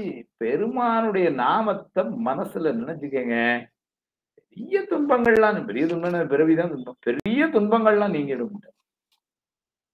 அப்ப எவ்வளவு எளிமையா வாழ்க்கையில கடைபிடிக்கக்கூடிய நெறிமுறைகளை மிகவும் எளிமையாக கடைபிடிக்குமாறு நமக்கு ஒரு வாய்ப்பு சொல்லுகின்ற சமயம் சைவ சமயம். இதெல்லாம் இந்த சித்தாந்தம் அல்ல சைவ சித்தாந்தனுடைய சிறப்புகள். இப்படி இன்னும் பல சொல்லிக்கொண்டே போலாம். அடிப்படையில ஒரு ரெண்ட எனக்கு நல்லா தெரியும். நம்ம அன்னைக்கு நான் பலராமன் ஐயா வகுப்புல கூட கொஞ்சம் கேட்டுக்கிட்டு இருந்தேன். ஐயா சொன்னது போலவே இங்க இருக்கக்கூடிய மாணவர்கள்னு சொல்லக்கூடாது, நண்பர்கள் எல்லாம் ஏற்கனவே சைவ சித்தாந்தம் சைவ இலக்கியங்கள் எல்லாம் பயின்றவர்கள், பல வகுப்புகளிலே இருந்தவர்கள். அதனால இருந்தாலும் யாரேனும் ஒருத்தர் 2 பேர் புதுசா இருந்தாலும்ங்கிறதுனால, அதாவது என்னுடைய பாடத்திட்டம் அடிப்படை என்று கொடுக்கப்பட்டதுனாலே இதெல்லாம் சொல்லிக்கிட்டு இருக்கிறேன். இதெல்லாம் ஏற்கனவே தெரிஞ்ச செய்திகளைத்தான்.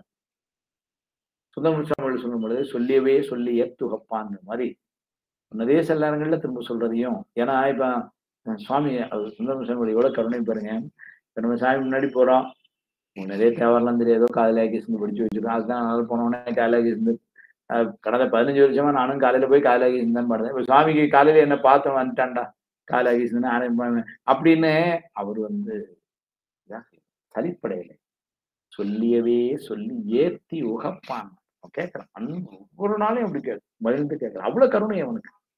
இந்த ஒரு பாட்டை தவிர வேற ஒரு பாட்டும் தெரியாது இவனுக்கு வந்துட்டான் அப்படின்னு அவன் நினைக்கலையா. அது மாதிரி இங்க வந்து புதிய மாணவர்கள் யாரேனும் இருந்தாலும் என்பதற்காக பழைய மாணவர்களுக்கும் அல்லது நண்பர்களுக்கும் வந்து தெரிஞ்சதுனால அதை மீண்டும் சொல்றேன், அவ்வளவுதான். அதனால அப்படி ஒரு எளிமையான நெறியை கொண்ட இந்த சைவம், சைவ சித்தாந்தம், அதனுடைய அடிப்படைகளும் வழிபாட்டு முறைகளும் என்று ஆரம்பிக்கும் பொழுது ஒரு சமயம் என்று சொன்னால் அடிப்படையா சில கேள்விகளுக்கு பதில் சொல்லணும்னா இப்பதான் சொன்னேன். அதுல ஒரு கேள்வி வந்து வரும்னா, நீங்கள் அடிப்படையாக எந்தெந்த பொருள்களை ஆதாரமாக வைத்து உங்களுடைய சமய கொள்கைகளை சொல்லுகிறீர்கள்? சாதாரண ஒரு கேள்வி. அடிப்படையா என்னெல்லாம் பொருள்களை நீங்கள் ஏற்றுக்கொண்டிருக்கிறீர்கள் என்று சொல்லும் பொழுது சைவ சமயம் 3 பொருள்களை அடிப்படையாக வைத்து தன்னுடைய கொள்கைகளை நிலைநிறுத்துகின்றது. இந்த உலகம் வாழ்வு என்று சொன்னால் நான் முதலே சொன்னது போல இன்பமும் துன்பமும் கலந்த ஒரு வாழ்வாக இருக்கிறது. அதனால அந்த அனுபவங்கள் எல்லாம் நாம் பெறுகின்றோம். அதனால நாம் ஒரு பொருள் இருக்கின்றோம் என்று முதல்ல தெரிய வருகிறது. நம்மை உயிர் அல்லது ஆன்மா என்று நாம் சொல்லிக் கொள்கிறோம். முதல்ல அப்படி ஒரு பொருள் இருக்கு. இந்த பொருளுக்கு 2 விதமான அனுபவங்கள் இருக்கின்றது. ஒன்னு இன்பம், இன்னொன்னு துன்பம் என்று சொன்னால் இந்த இன்பங்கள் எல்லாம் எங்கிருந்து வருகின்றன என்று சொல்லி நம்முடைய சைவம் சமயம் என்ன சொல்லுச்சு, அது கடவுள். ஏனென்று சொன்னால் அவன் ரொம்ப கருணையானவன், அதனால் அவன் இந்த இன்ப அனுபவங்கள் எல்லாம் நமக்கு தருகிறான். சரி, அப்போ நான் அடைகின்ற இன்ப அனுபவங்கள் எல்லாம் தரும் பொருள் ஒன்று இருக்கிறது, அதற்கு கடவுள் என்று பெயர். அப்ப இப்ப 2வது பொருள் ஆயிடுச்சு. முதல்ல அனுபவிக்கின்ற நாம், எனக்கு இன்பங்களை தருகின்ற பொருள் ஒன்று, அது கடவுள். அப்போ உயிர் கடவுள் 2ஆச்சு. இந்த இன்பத்தையே நான் எப்பொழுதும் அனுபவித்துக் கொண்டிருக்கிறேனா என்று சொன்னால் இல்லை. இந்த இன்பத்தை அனுபவிக்கின்ற பொழுதே சில நேரங்கள் அது தடைப்படுகிறது. ஒரு நல்ல பாட்டு கேட்டுட்டு இருந்தேன் சார், நான் டப்புன்னு கரண்ட் போயிட்டு போச்சு. அதுக்கப்புறம் அது கேட்கவே முடியல. ரேடியோல தான் கேட்டுட்டு இருந்தேன், நல்லா இருந்தது. ஒரு தேவாரம் நாளாச்சு அப்படின்னு சொல்லி திருக்கேதாரம் தேவாரம் தொண்டரஞ்சு களிரும் அப்படின்னு பாடிட்டு இருக்காங்க. கேட்டுட்டு இருக்கேன், பாதியில கரண்ட் போயிட்டு. அப்ப என்ன ஆகுதுன்னா, அந்த இன்பத்தை நான் அனுபவித்துக் கொண்டிருக்கும்போது அதுல ஒரு தடை ஏற்படுது. அவ்வளவுதான். அதுக்கப்புறம் அந்த பாட்டு கேட்கவே முடியல. கரண்ட் போச்சு. கரண்ட் வர உள்ள ஸ்டேஷன்ல அந்த பாட்டு முடிஞ்சு போச்சு. உதாரணத்துக்கு சொல்றேன். இப்பெல்லாம் நீங்க உடனே சொல்லலாம், யூடியூப்ல கேட்க வேண்டியதானேன்னு சொல்லலாம். அதுக்கும் ஏதோ ஒரு தடை செல்லாம் வரும். நெட் பேக் முடிஞ்சு போகுது, ஏதோ ஒரு பிரச்சனை. அதனால வந்து என்ன ஆகுதுன்னா, அப்போ ஒரு தடை வருகிறது ஒண்ணு. அப்ப இன்பமே தொடர்ந்து இருக்கான்னா இல்ல, ஒரு பிரேக் ஆகுது சில நேரம். இன்னொன்னு, சில நேரங்கள்ல இன்பம் நினைச்சு ஏதோ ஒண்ணு பண்ண ஆரம்பிக்க அது துன்பத்திலையும் போய் முடியுது. ஒரு இன்பம்னு நினைச்சு செய்யறோம், அனுபவிக்கிறோம். ஆனா கடைசியில பார்த்தா அது ஒரு துன்பத்துல போய். நேற்று எனக்கு இந்த பலாப்பழம் ரொம்ப பிடிக்கும். அதனால என்ன கிடைச்சது, நான் சாப்பிட்டேன். சாப்பிடும்போது ரொம்ப இன்பமா இருந்தது. ஆனா என்னாச்சு, அந்த ரொம்ப நல்லா இருக்குன்னு எவ்வளவுன்னு தெரியாம கூட 2 சாப்பிட்டோம் போல. இரவு செரிமானம் ஆகாம ஒரே பாதை, இரவு பூரா வயிறு. அப்ப என்னாச்சு, அது துன்பமா இருக்கு. அப்ப என்ன தெரியுதுன்னா, எனக்கு வாழ்க்கையில நான் இன்பத்தை அனுபவிப்பது போல சில நேரங்களில் நான் துன்பத்தையும் அனுபவித்து வருகின்றேன். அப்ப இந்த துன்பம் எங்கிருந்து வந்ததுன்னா அதையும் இறைவன் தந்தான் அப்படின்னு சொன்னா என்ன சிக்கல் வந்துடும்னா, சார் 2 நிமிஷத்துக்கு முன்னாடி சொன்னீங்க அவன் பெரிய கருணையாளன், அவன் இன்பமே தருவான்னு சொன்னீங்க, அப்புறம் ஏன் அவன் துன்பத்தை தாரான் அப்படின்னு வந்து. அப்ப அவன் தரல. அப்ப அவன் தருகின்ற அந்த இன்பத்தை மாற்றி சில நேரங்கள்ல அதை அனுபவிக்க தடையாகவும் அல்லது சில நேரங்கள்ல துன்பமாகவும் இருக்கு அப்படின்னு சொன்னா, அப்போ சிலர் உடனே என்ன சொல்றாங்க, இல்ல சார் அதெல்லாம் நான் செஞ்சது, அதனுடைய பலன் அவன் கொடுக்கறான். அப்படி வந்தது. ரொம்ப கரெக்ட், ரொம்ப கரெக்ட். ஆனா அப்படியா இருந்தா ஒரு கேள்வி வருது. என்ன கேள்வி வருமா? நான் செய்ததனால் அது வருகிறது என்று சொல்லும் பொழுது, அப்ப இப்ப 2 பொருள் தான் இருக்கு. ஒண்ணு உயிர், ஒண்ணு இறைவன். இந்த 2 பொருள் தான் சார். இதுக்கு மேல பொருள் ஒண்ணும் கிடையாது அப்படின்னு சொன்னீங்கன்னா, என்ன சிக்கல் வந்துரும்னா, நான் செய்ததுக்கு தக்கன அவன் கொடுக்கிறான். அதனால செய்தது நான், கொடுப்பவன் அவன். நாங்கள் 2 பொருள்கள். இதைத்தான் செய்யும் சொல்லுகிறது. அப்படி சொன்னா சிக்கல் வருது. எங்க வருது பாருங்க. தர்க்க ரீதியா வருது. ஒரு அடிப்படை ஒரு கேள்வி கேட்கிறேன். நல்லது செஞ்சு இன்பம் அனுபவிக்கிறது இருக்கட்டும். ஏன்னா இப்ப நம்ம நோக்கமே துன்பம் இல்லாம இருக்கிறது தான். அதனால இன்பமா இருக்க வரைக்கும் யாரும் ஒண்ணும் கேட்கறதே இல்லை.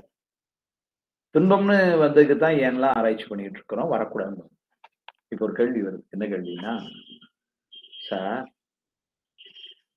நீங்க செஞ்ச செயல்களுக்கு தக்கனதான் இந்த துன்பம் அப்படின்னு சொன்னீங்க. எனக்கு ஒரே ஒரு ஐயம். இந்த செயல்களை செய்ய முன்னாடி இந்த செயல்களை செஞ்சா எனக்கு துன்பம் வரும்னு உங்களுக்கு தெரியாதா சார்? இந்த செயல் தப்புன்னு உங்களுக்கு தெரியாதா? இப்ப அவர் சொல்றார்,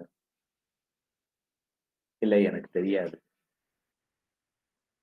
தெரியாம தான் நான் இதை செஞ்சேன்.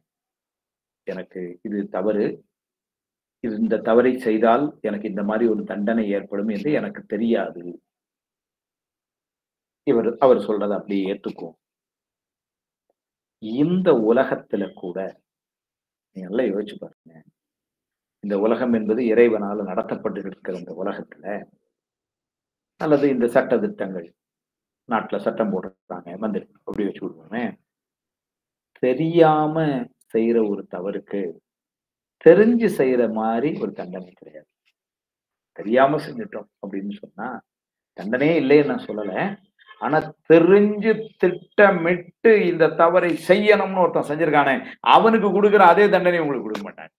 ஏன்னா அது இது இவன் தெரியாம செஞ்சா இருந்தாலும் அப்படின்னு ஏதோ ஒரு குறைந்த தண்டனை அல்லது ஒரு சில நேரங்கள்ல மன்னித்து அல்லது அவருக்கு ஒரு எச்சரிக்கை செய்யப்பட்டு இனிமேல் செஞ்சா தவறு பண்ணலாம். அப்ப இந்த உலகத்துல கூட தெரியாம செஞ்சோம் அப்படின்னு சொன்னா அதுக்கு ஒரு சின்ன கருணையான ஒரு பரிசீலனை இருக்கு. இப்ப குழந்தைகள் செய்யுது சார். இப்போ எங்க வீட்டுல நேற்று 1 லிட்டர் பால் வாங்கி வச்சிருக்கிறாங்க. என்னுடைய பேர குழந்தை வந்தா நேர டமால்னு தட்டினான். 1 லிட்டர் பாலும் உண்டு. இப்ப இது பாத்தீங்கன்னா என்னோட மனைவியோ நானோ என் வீட்டுல யாருக்கும் பெருசா அதுல ஒரு கோபமே வரல. நான் திரும்ப கடையில போய் பால் வாங்கிட்டு வந்தேன். கோபம் இல்ல. ஏன் அப்படின்னா அவன் தெரியாம செய்யறான் அவனுக்கு. இப்ப இதை நான் கொட்டினேன்னு வச்சுக்கோங்க, வீடு 2 போகும். அப்ப என்ன ஆகுதுன்னா தெரியாமல் செய்யறத ஒரு பரிசீலனை இங்க இருக்கு. இப்படின்னா நான் செய்யற நன்மை தீமைகளுக்கு தக்கன இறைவன் அங்க இருந்து எனக்கு இந்த இன்பமோ துன்பமோ கொடுப்பான் அப்படின்னு இப்ப நம்ம சொன்னதை அப்படியே எடுத்துக்கிட்டா, அப்ப நான் தெரியாம செய்ததுக்கும் அவன் தண்டனை கொடுப்பானா சார்? கொடுக்க மாட்டான். அவன் கடவுள் கருணையா. ஆமா சார், நான் யோசிச்சு பார்த்தேன். இல்ல சார், நான் தெரிஞ்சுதான் செய்யறேன். தெரிஞ்சுதான் நான் பண்றேன் சில நேரங்கள்ல. இப்ப நான் ஒரு கேள்வி கேட்பேன். அப்படின்னா தப்பு செஞ்சா தண்டனை உண்டுன்னு உங்களுக்கு தெரியாம செஞ்சீங்கன்னு சொல்லியிருந்தா பரவாயில்ல. அதுக்கே முதல்ல இப்படி ஒரு கேள்வி கேட்கும். இப்ப நான் சொல்றேன் உடனே இல்ல நான் தெரிஞ்சுதான் செஞ்சேன்னா, இப்ப நான் ஒரு கேள்வி கேட்கிறேன். செஞ்சா தப்பு தண்டனை வரும்னு தெரியும் இல்லையா? அதுவும் தெரிஞ்சு ஏன் செஞ்சீங்க? அப்பதான் கொஞ்சம் யோசிச்சுட்டு சார், ஆனா என்னமோ போங்க, என்ன செய்ய வச்சிருக்கு அந்த நேரத்துல. எனக்கு அது தப்புன்னு தெரியும் சார். நான் கண்டிப்பா தெரியாதுன்னு சொல்ல மாட்டேன். ஒருத்தன் திருடுறான் ஒரு பொருளை, அவனுக்கு திருட்டு தப்பு அப்படின்னா எனக்கு திருடு தப்புன்னே தெரியாது, ஐ டோன்ட் நோ அப்படின்னு அவன் சொல்லுவானா?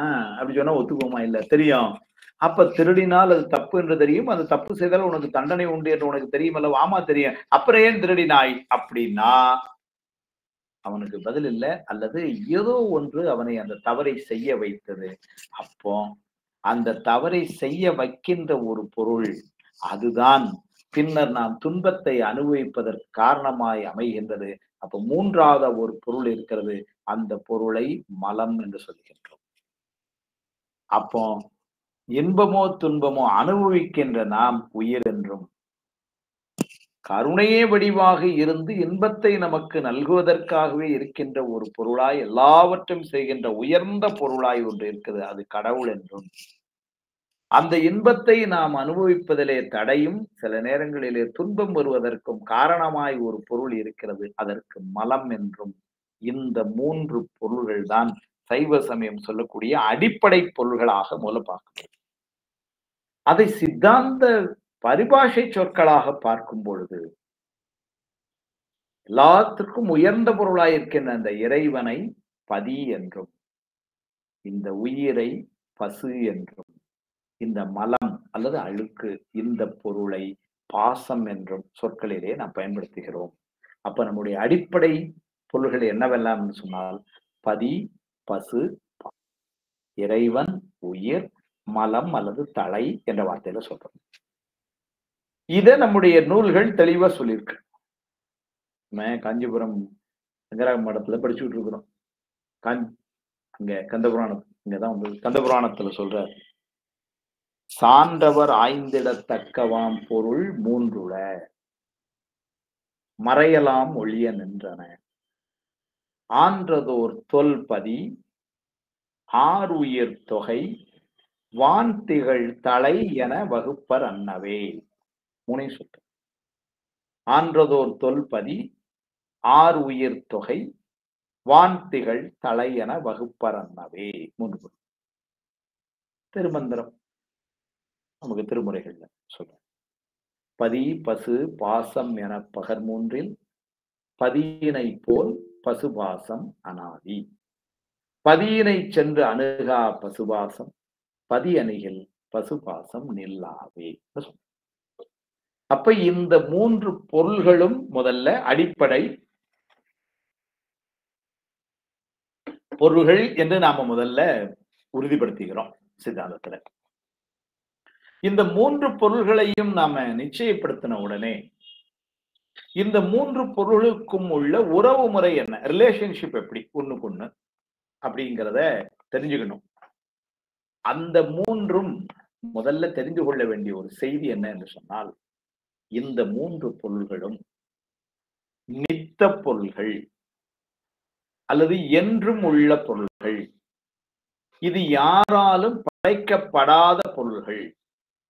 இறைவனும் உயிர்களும் மலமும் என்றும் உள்ள பொருள்கள். என்றும் உள்ள பொருள்கள் என்று சொன்னால் காலத்தால் இந்த தேதியில் தோற்றுவிக்கப்பட்டது என்று சொல்லதுக்கு இடம் இல்லைங்க. ஒரு காலத்தால இந்த தேதியிலிருந்தே இது இருக்கு, முதல்ல இருக்கு அப்படின்னு சொன்னா நம்ம ஒரு வார்த்தை சொல்லுவோம், ஆதியிலேயே அவர் தான் சார் தலைவர். இந்த சபை 150 வருஷமா இருக்கு அப்பா, ஆனா ஆதியிலேயே அவர் தான் சார் அப்படின்னா 150 ஆண்டுகளுக்கு முன்னால் 1874ஆம் ஆண்டு அப்படி ஏதோ ஒண்ணு சொல்லிடுறோம். அதுக்கு ஆதி இல்லை, ஆதி இல்லாதது, ஆதி அற்றது, அதற்கு அனாதி என்று பெயர். பதி பசு பாசம் என பகர் மூன்றில் பதியினை போல் பசுபாசம் அனாதி அப்படின்னா அது என்றும் உள்ள பொருள் என்ற தன்மையில வந்துருச்சு. ஆதி இல்லாதது அனாதி. பதியினை போல் இறைவனை போலவே பசு பாசம் ரெண்டுமே அனாதி. அப்ப மூணு பொருள்களுமே என்றும் உள்ள பொருள்கள் முதல்ல. சரி, அடுத்த ஒரு ரிலேஷன் சொல்ற, பதியினை சென்று அணுகா பசுபாசம்னு. இந்த பாசம் என்கின்ற அழுக்கு இறைவனை சென்று அது அடையாது, அது உயிர்கள் மாட்டிலேயே தொடர்புடையதாய் இருக்கிறது, இறைவனை சென்று அடையாது. பதியினை சென்று அணுகா. இந்த இடத்துல பசு பாசம் ரெண்டாவது வரியில சொல்லும்போது எப்படி சொன்னா, பதி பசு பாசம் என பகர் மூன்றில் பதியினை போல். பசு பாசம்னா பசுவும் பாசமும் பதியினை போல் அனாதி பொருள்னு சொன்னேன். மூணாவது வரியில சொல்லும்போது எப்படி சொல்றேன்னா கொஞ்சம் மாத்தி அமைச்சுக்கிறேன். பதியினை சென்று அணுகா, பசுவும் பாசமும் சொல்லக்கூடாது, பசுவுக்கே உரித்தான பசுவின் பாசம். என பாசம் என்பது பசுவோடு தொடர்புடையது, ஒரு காலமும் அது பதியோடு தொடர்புடையது ஆகாது. இறைவனுக்கு கிடையாது. பதியினை சென்று அணுகா பசு பாசம், பசுவிக்கு உரித்தான இந்த பாசம். ஆனால் இந்த பாசமானது இறைவனை சென்று அடையாது. 4வது ஒரு வரி போட்டார், பதி அணிகில். இறைவன் ஒருவேளை கிளம்புனான் என்ன ஆகும்னாரு, பாசம் நில்லாவேனார். அங்கேயும் பசு பாசம் அப்படின்னு பசி உண்டாம். பதி அணியில் பசு பாசம் நில்லாவே.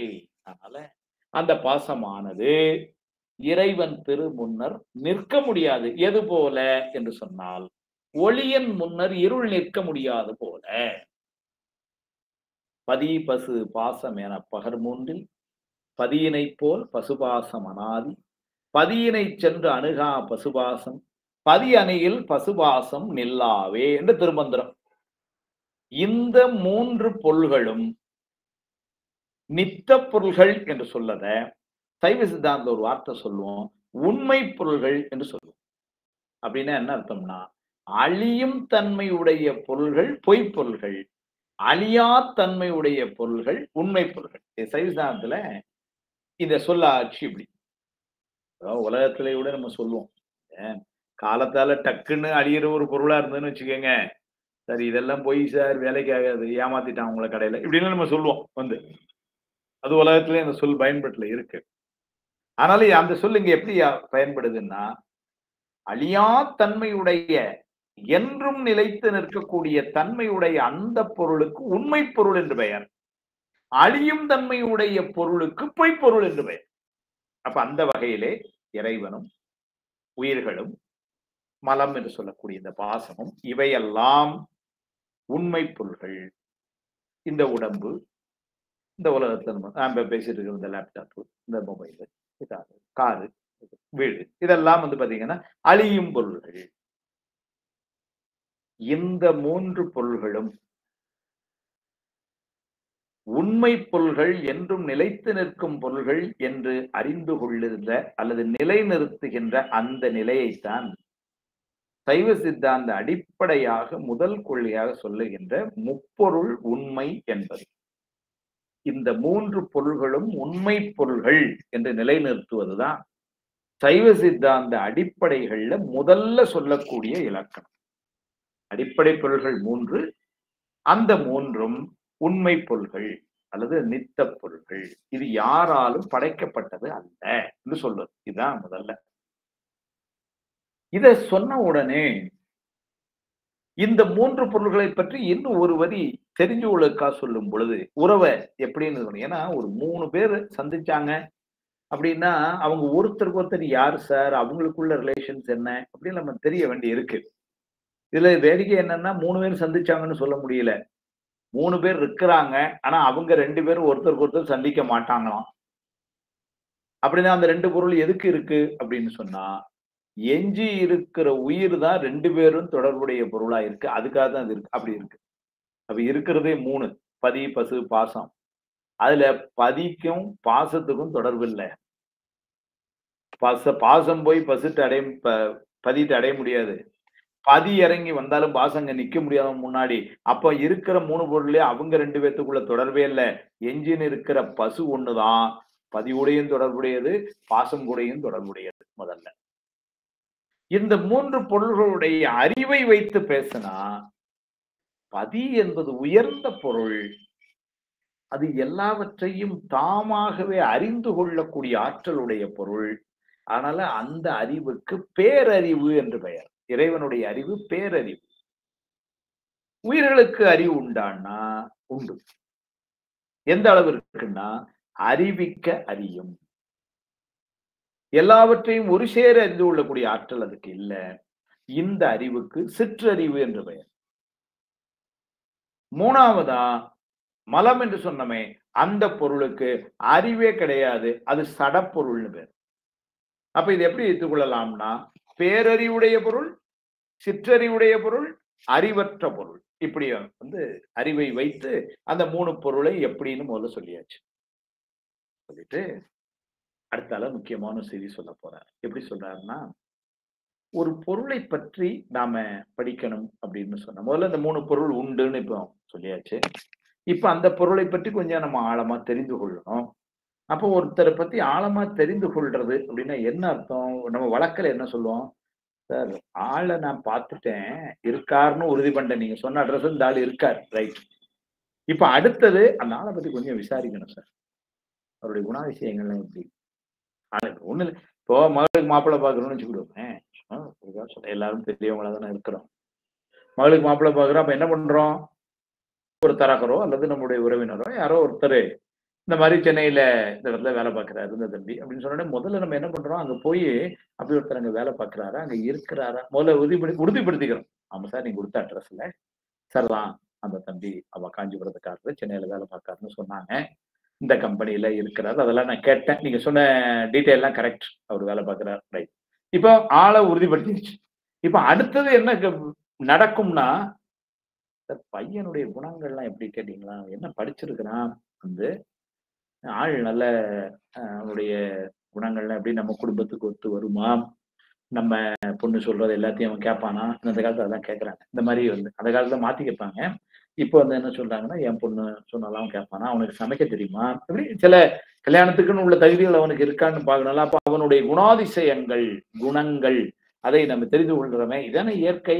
அது மாதிரி நீங்க யாரையோ ஒருத்தர் சொன்னா கூட சார், எனக்கு அது ஒரு கலெக்டர் உங்களுக்கு தெரியுமா அப்படின்னு, நல்ல தெரியும் அப்படின்னு சொன்னா அடுத்தது என்ன சொல்றோம்? அவருடைய குணத்தை அனுமதிக்கணும். ரொம்ப தங்கமான மனிதன், ரொம்ப எல்லாருடைய யார் போனாலும் வாங்க என்ன வேணும்னு கேட்டு உட்கார வச்சு இதுன்னு சொல்லக்கூடிய ரொம்ப நல்ல மனிதன் அப்படின்னு சொல்லுவோம். அல்லது சில நேரம் மாத்தியும் சொல்லுவோம், சார் அவரு பெரிய பொசிஷன்ல இருக்காரு, ஆனா ஈஸியில அணுக முடியாது சார், ரொம்ப ஒரு கோபக்கார மனுஷன் இதுதான் அப்படின்னு அவருடைய குணம் வந்து சொல்லிடுறோம் டக்குன்னு. இப்ப இந்த 3 பொருள் சொன்னமே, இந்த 3 பொருளுடைய குணம் என்ன? இறைவன், உயிர், மலம், இந்த 3 பொருளுடைய குணம் என்ன என்று வரும் பொழுது அதை நம்ம என்ன ஒரு வார்த்தையில சொல்றோம்னா இயல்பு அப்படிங்கிறோம். குணம் அப்படிங்கிறது அதனுடைய இயல்பு, தன்மை. இறைவனுக்குன்னு சில இயல்புகள், உயிருக்குன்னு சில இயல்புகள், மலத்துக்கு சில இயல்புகள் இருக்கு. அந்த இயல்புகளை முதல்ல சொல்ற. அந்த இயல்புகள் அப்படின்னு உள்ள போக முன்னாடி சமய நூல்கள்ல அந்த இயல்பு என்கின்றதை 2ஆ பிரிச்சு சொல்லி இருக்கிறாங்க. ஒரு பொருளுக்கு 2 விதமான இயல்புகள் இருக்கும் என்று சொல்றாங்க. ஒன்றுக்கு பெயர் வந்து சிறப்பு இயல்புன்னு பேரு, ஒன்றுக்கு பெயர் வந்து பொது இயல்புன்னு பேரு. வடமொழியில இதை சொல்லும் பொழுது சொரூப இலக்கணம், தடத்த இலக்கணம் என்று சொல்றாங்க. நூல்கள் அப்படி எழுதிப்பாங்க. தமிழ்ல சொன்னா சிறப்பு இயல்பு, பொது இயல்பு. அப்படின்னா என்ன சார்? அப்படின்னா ஒரு பொருளுக்கே உண்டான ஏனை பொருள்களில் இருந்து அதை பிரித்து காட்டுகின்ற அந்த இயல்புக்கு சிறப்பு இயல்பு என்று பெயர். அதே நேரம் அது மற்ற பொருள்களோடு சில நேரங்களில் தொடர்பு ஏற்படும் பொழுது அந்த தொடர்பினாலே இயல்புகள் சில மாறவும், அந்த தொடர்புகள் நீங்கிய பின்னர் அந்த இயல்புகள் மீண்டும் நீங்கியும் விடும். அவ்வாறான இயல்புகளுக்கு பொது இயல்பு என்று பெயர். இதற்கு நான் ஒரு உதாரணம் சொல்றேன், ரொம்ப எளிமையா புரியும். நூல்கள் ஆசிரியர்கள் எல்லாரும் சொல்லி வச்சது. நீர் இருக்கு, வாட்டர், நம்ம குடிக்கிறோம். அதனுடைய சிறப்பு இயல்பு என்னன்னா குளிர்ச்சி என்பது. அதனாலதான் அந்த சொல்ல என்ன சொல்றோம்னா தண்ணீர் என்று, தன்மையானது, குளிர்ச்சியானது நீர். நீருடைய இயல்பு குளிர்ச்சி, தண்ணீர். அது அதனுடைய சிறப்பு இயல்பு. இப்ப அந்த தண்ணீரையே நாம நெருப்போட தொடர்பு படுத்தும் பொழுது என்ன ஆகுது? அதனுடைய குணம் கொஞ்சம் மாறி இப்பொழுது அது வெந்நீராகிறது. எவ்வளவு நேரத்துக்கு அந்த வெம்மை அதுக்கு இருக்கும்னா நெருப்போட தொடர்புல இருக்கிற வரைக்கும் அது வெம்மையா இருக்கும். நெருப்பினுடைய தொடர்பை விட்டு நீங்கினா கொஞ்ச நேரம் வெந்நீரா இருக்க மாதிரி இருக்கும். ஆனா அதுக்கப்புறம் டம்ளர் ரூம்ல வச்சிட்டோம்னா என்ன ஆகுதுன்னா ஒரு அரை மணி நேரம் கழிச்சு பார்த்தீங்கன்னா திரும்ப அதனுடைய சிறப்பு நிலைக்கு போயிடும், குளிர்ச்சிக்கு போயிடும். அப்போ தண்ணீர் என்கின்ற குளிர்ச்சி அதனுடைய சிறப்பு இயல்பு. தண்ணீர் வெந்நீராக மாறி வெம்மையாய் இருந்தது அதனுடைய பொது இயல்பு. இந்த பொது இயல்பு நெருப்பு தொடர்பு ஏற்பட்டதனால் வந்தது.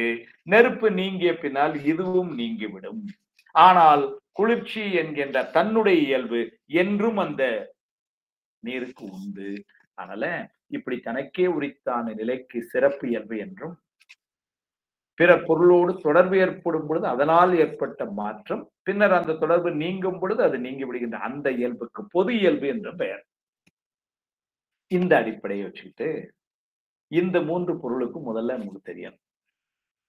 அதுல முதல்ல உயர்ந்த பொருள். எப்பவுமே 3 பேசும் பொழுது பொதுவா முதல்ல நம்ம எதை பேசுவோம்னா இறைவனை தான் பேசுவோம். ஏன் அப்படின்னா அது உயர்ந்த பொருள். பலகலை ஆகமம் வேதம் யாவையெனும் கருத்து பதிவு சுவாசம் தரித்தல் பதி பரமே. சிவபிரகாசம் அடுத்த வருஷம் உமாபதியம் நூல்ல வரும்பொழுது வரும். சிவபிரகாசம் பதி பரமே, அதுதான் உயர்ந்தது. அதனால முதல்ல என்ன பண்றோம், வழக்கமா இந்த பதி என்கின்ற இறைவன், இப்ப நம்ம பொறுத்தவரையில சிவபெருமான்,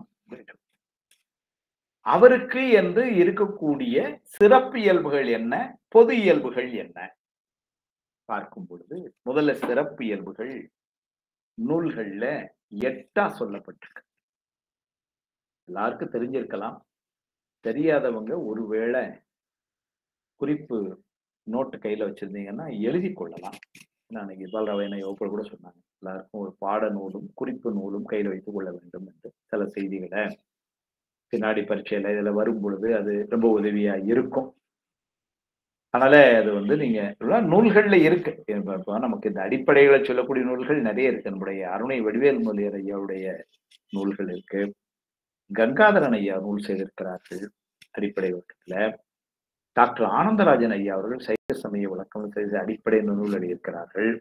இப்படி எல்லாம் சைவ சமய அடிப்படையை சொல்லக்கூடிய நூல்கள் இருக்கு. அதனால அதுல இதெல்லாம் நம்ம படித்து தெரிந்து கொள்ளலாம், இல்லைனாலும் எழுதி கொள்ளலாம். இறைவனுடைய சிறப்பு இயல்பு சொரூப லக்கணம் 8 குணங்களாக சொல்லப்பட்டிருக்கு. 1 இல்ல 8 சொல்லப்படுது. முதல்ல 8ஐயும் ஒன்னொன்னா சொல்லிடுறேன். எழுதுறவங்க எழுதி கொள்ளலாம். அந்த 8 என்னங்கிறதையும் விவரிச்சு சொல்லிடுறேன். தன் வயத்தனாதல், தூய உடம்பினன்,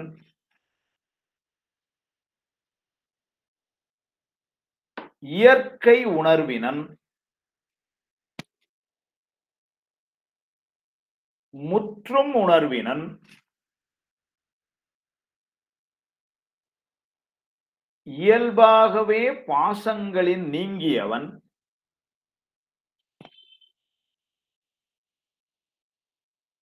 பேர் அருள் உடையவன்,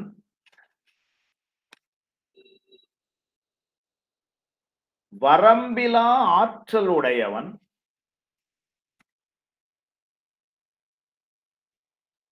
இன்பமே வடிவானவன். 8 சொல்லிட்டேன். மீண்டும் ஒரு முறை அப்படியே சொல்லிடுறேன், எழுதி சரியா இருக்கான்னு. தன்வயத்தனாதல், தூய உடம்பினாதல், இயற்கை உணர்வினன், முற்றும் உணர்வினன், இயல்பாகவே பாசங்களில் நீங்கியவன், பேர் அருள் உடையவன், வரம்பிலா ஆற்றல் உடையவன், இன்பமே வடிவானவன். இந்த 8 குணங்களும் இறைவனுடைய சிறப்பு இயல்பு என்று சொல்லப்பட்டது. இந்த குணங்களை கொஞ்சம் தெரிந்து கொள்வோம். தன் வயத்தன் என்று சொன்னால் சுதந்திரமாக எந்த முடிவும் எடுக்கக்கூடிய ஆற்றலுடைய அவன் சுதந்திரமானவன். முதல்ல நாம அந்த சுதந்திரம் இல்லை நமக்கு. நம்ம சில நேரங்கள்ல தவறுதலா புரிந்து கொள்ள, சார் எங்க வீட்டுல நான் தான் எதுனாலும், அல்லது என்னுடைய மனைவி தான் எதுனாலும், ஏதோ ஒண்ணு வச்சுக்கோ. இல்ல, அவங்களுக்கும் கிடையாது, நமக்கும் கிடையாது. அது என்ன சொல்ல வேடிக்கையா சொல்றது உண்டு. இப்ப இந்த ஆவணி மாசம்லாம் நிறைய கல்யாண வீடுகள் தினம் ஒண்ணு அநேகமா இருக்கு. ஒண்ணு இருந்தா பரவாயில்ல, சில 2 3 இருக்கு. நேற்றுக்கு முந்தா நாள் 5ஆம் தேதி எல்லாம் 2 3 கல்யாணங்கள் நேற்று. இப்ப என்ன ஆகுதுன்னா 2 ரொம்ப நெருங்கிய உறவினர்களுடைய கல்யாணம் ஒரே நாள்ல ஒரே நேரத்துல வருது. என்ன ஆயிருதுன்னா எதுக்கு போறது நம்மளால முடிவு பண்ண முடியல. அப்போ நம்ம சுதந்திரம் உடைய நான் தான் முடிவு பண்ண இல்லையே. ஏன் அப்படின்னா என்ன அர்த்தம், நீங்கள் எடுக்கின்ற முடிவு இன்னொருக்கு பாதிப்பை ஏற்படுத்துகிறது. அப்போ உங்களால முடிவு பண்ண முடியல. வேடிக்கையாக சொல்றேன், என்னுடைய தங்கச்சி பையனுக்கும் கல்யாணம் அதே நேரம் அதே நாள். வேற ஒரு மண்டபத்துல வேற ஒரு ஊர்ல என் மனைவியினுடைய தம்பி பையனுக்கும் கல்யாணம். இப்போ எதுக்கு போறது? எவ்வளவு குழப்பம். நீ அதுக்கு போ, நான் இதுக்கு போறேன். இல்ல 2 பேரும் அங்க கல்யாணத்துக்கு போவோம், இங்க வரவேற்பு போவோம். இல்ல 2 பேரும் இங்க போயிட்டு மறு வீட்டுக்கு அங்க வருவோம். அப்படி வந்தா எந்த கல்யாண வீட்டுக்கு போயிட்டு எந்த வீட்டுக்கு மறு வீட்டுக்கு போறது? இப்படி அப்ப என்ன தெரியுதுன்னா நம்மால முடிவு பண்ண முடியல. இது சும்மா புரிந்து கொள்ளக்காக சொல்றேன். சுவாமி எப்படின்னாரு, தன் வயத்தன்னாரு. அவனுடைய சுதந்திரமின்மைக்கு எந்த இழுக்கும் கிடையாது. இது முதல்ல அவனுடைய சிறப்பு. இரண்டாவது, தூய உடம்பினர். நமக்கு இருக்கிற இந்த உடம்பெல்லாம் மாயையிலிருந்து வந்த உடம்பு, வினைகளை கழிப்பதற்காக வந்த உடம்பு, வினைகளை அனுபவிப்பதற்காக கொடுக்கப்பட்ட இந்த உடம்பு, இது எவ்வளவு தூய்மையானதுன்னு நமக்கு தெரியும். ஒரு நாள் குளிக்கலன்னா அது ரொம்ப சிரமமா இருக்கு. இந்த உடம்பே அப்படிதான். அழுக்கு மெய்கொடு உன் திருவடி அடைந்தேன் அப்படிதான் சொல்றாரு. புன்புலால் யாக்கை புரைபுரை கணியன் அப்படிதான் சொல்றாரு. இல்லைங்களா? ஆனால இந்த உடம்பெல்லாம் எப்படி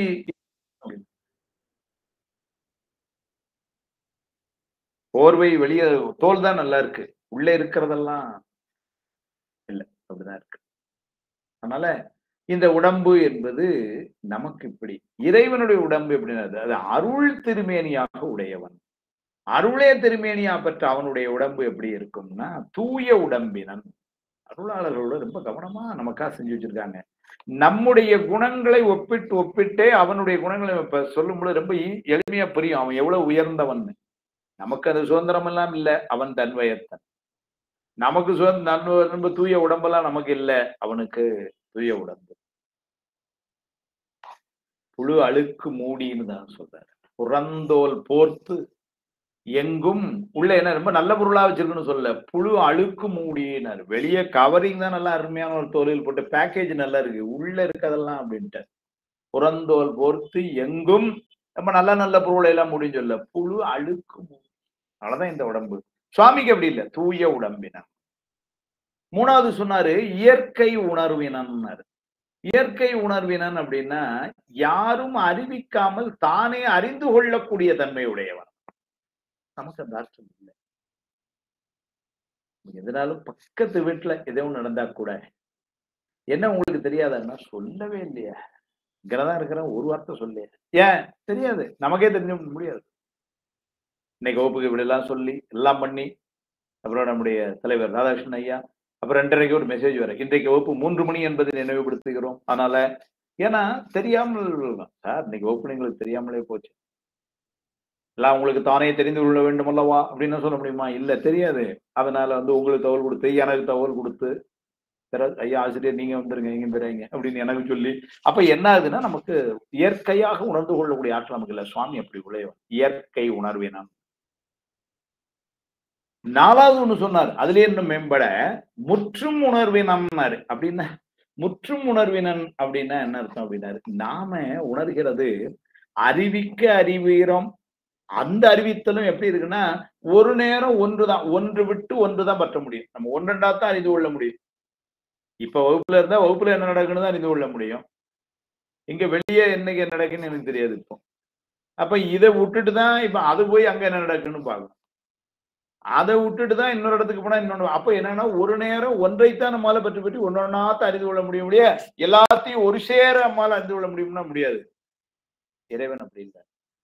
முற்றும் உணர்வினா இப்ப என்ன நடக்குன்னு உலகம் பூரா என்னன்னு அவனுக்கு தெரியும். முற்றும்ங்கிற வார்த்தை காலத்துக்கும் பொருந்தும். இன்னும் 50 ஆண்டுகள் கழித்து எப்படி அதுவும் அவனுக்கு தெரியும். எல்லாவற்றையும் ஒரு சேர அறிந்து கொள்ளக்கூடிய ஆற்றல் நமக்கு அந்த ஆற்றல் இல்லை. நாளைக்கு நமக்கு என்ன நடக்குன்னு ஆற்றல் தெரியும் தெரியாது. ஆனா சுவாமி எல்லாத்தையும் அப்ப அவன் முற்றும் உணர்வினன். 5வது இயல்பாகவே பாசங்களின் நீங்கியவன். பாசம் என்று உள்ளன்னு சொன்னமே மலம் என்று சொல், ஆணவ மலம். ஆணவ மலத்தை பத்தி அடுத்த வீடியோ பேச போறோம். ஆணவ மலம், அந்த மலம் என்பது இந்த உயிருக்கு அனாதியாகவே உயிரோடு தொடர்புடையதா இருக்கு நமக்கு. அதனாலதான் நிறைய துன்பங்கள்லாம் அதெல்லாம் இடத்துல வரக்கூடிய வகுப்புல விரிவா சொல்றோம். இறைவனை பொறுத்தவரையில் அது எப்படி இருக்குன்னாரு, அது அவனுக்கு கிடையவே கிடையாது. இயல்பாகவே நீங்கியவன். ஏதோ கொஞ்ச காலம் முன்னாடி இருந்தது அப்புறம் போயிருச்சு அப்படிலாம் இல்லை. ஒரு காலமும் அவனுக்கு தொடர்பு கிடையாது. இயல்பாகவே அவன் பாசங்களை நீங்கியவன், நம்ம இயல்பாகவே பாசங்களோடு தொடர்புடையவர்கள். அப்புறம் ஒரு காலத்துல சுவாமியினுடைய அருளால அதனுடைய வலிமை குன்றி நாம அந்த இன்பத்துக்கு போறோம். ஆனா இப்பெல்லாம் எப்படி இருக்கோம்னா அதோடதான் போயிட்டு இருக்கோம். சுவாமி இயல்பாகவே பாசங்களை நீங்கியவன். ஆறாத அவனுடைய தொழில் சொல்லும் பொழுது அவனுடைய குணம் பேர் அருள் உடைமைன்னு சொன்ன. அருள்னா கருணை, அது பேரருள் அப்படின்னா எல்லா உயிர்கள் மீதும் அருள், எல்லையற்ற கருணை அவனுக்கு. காட்டுல போறான்,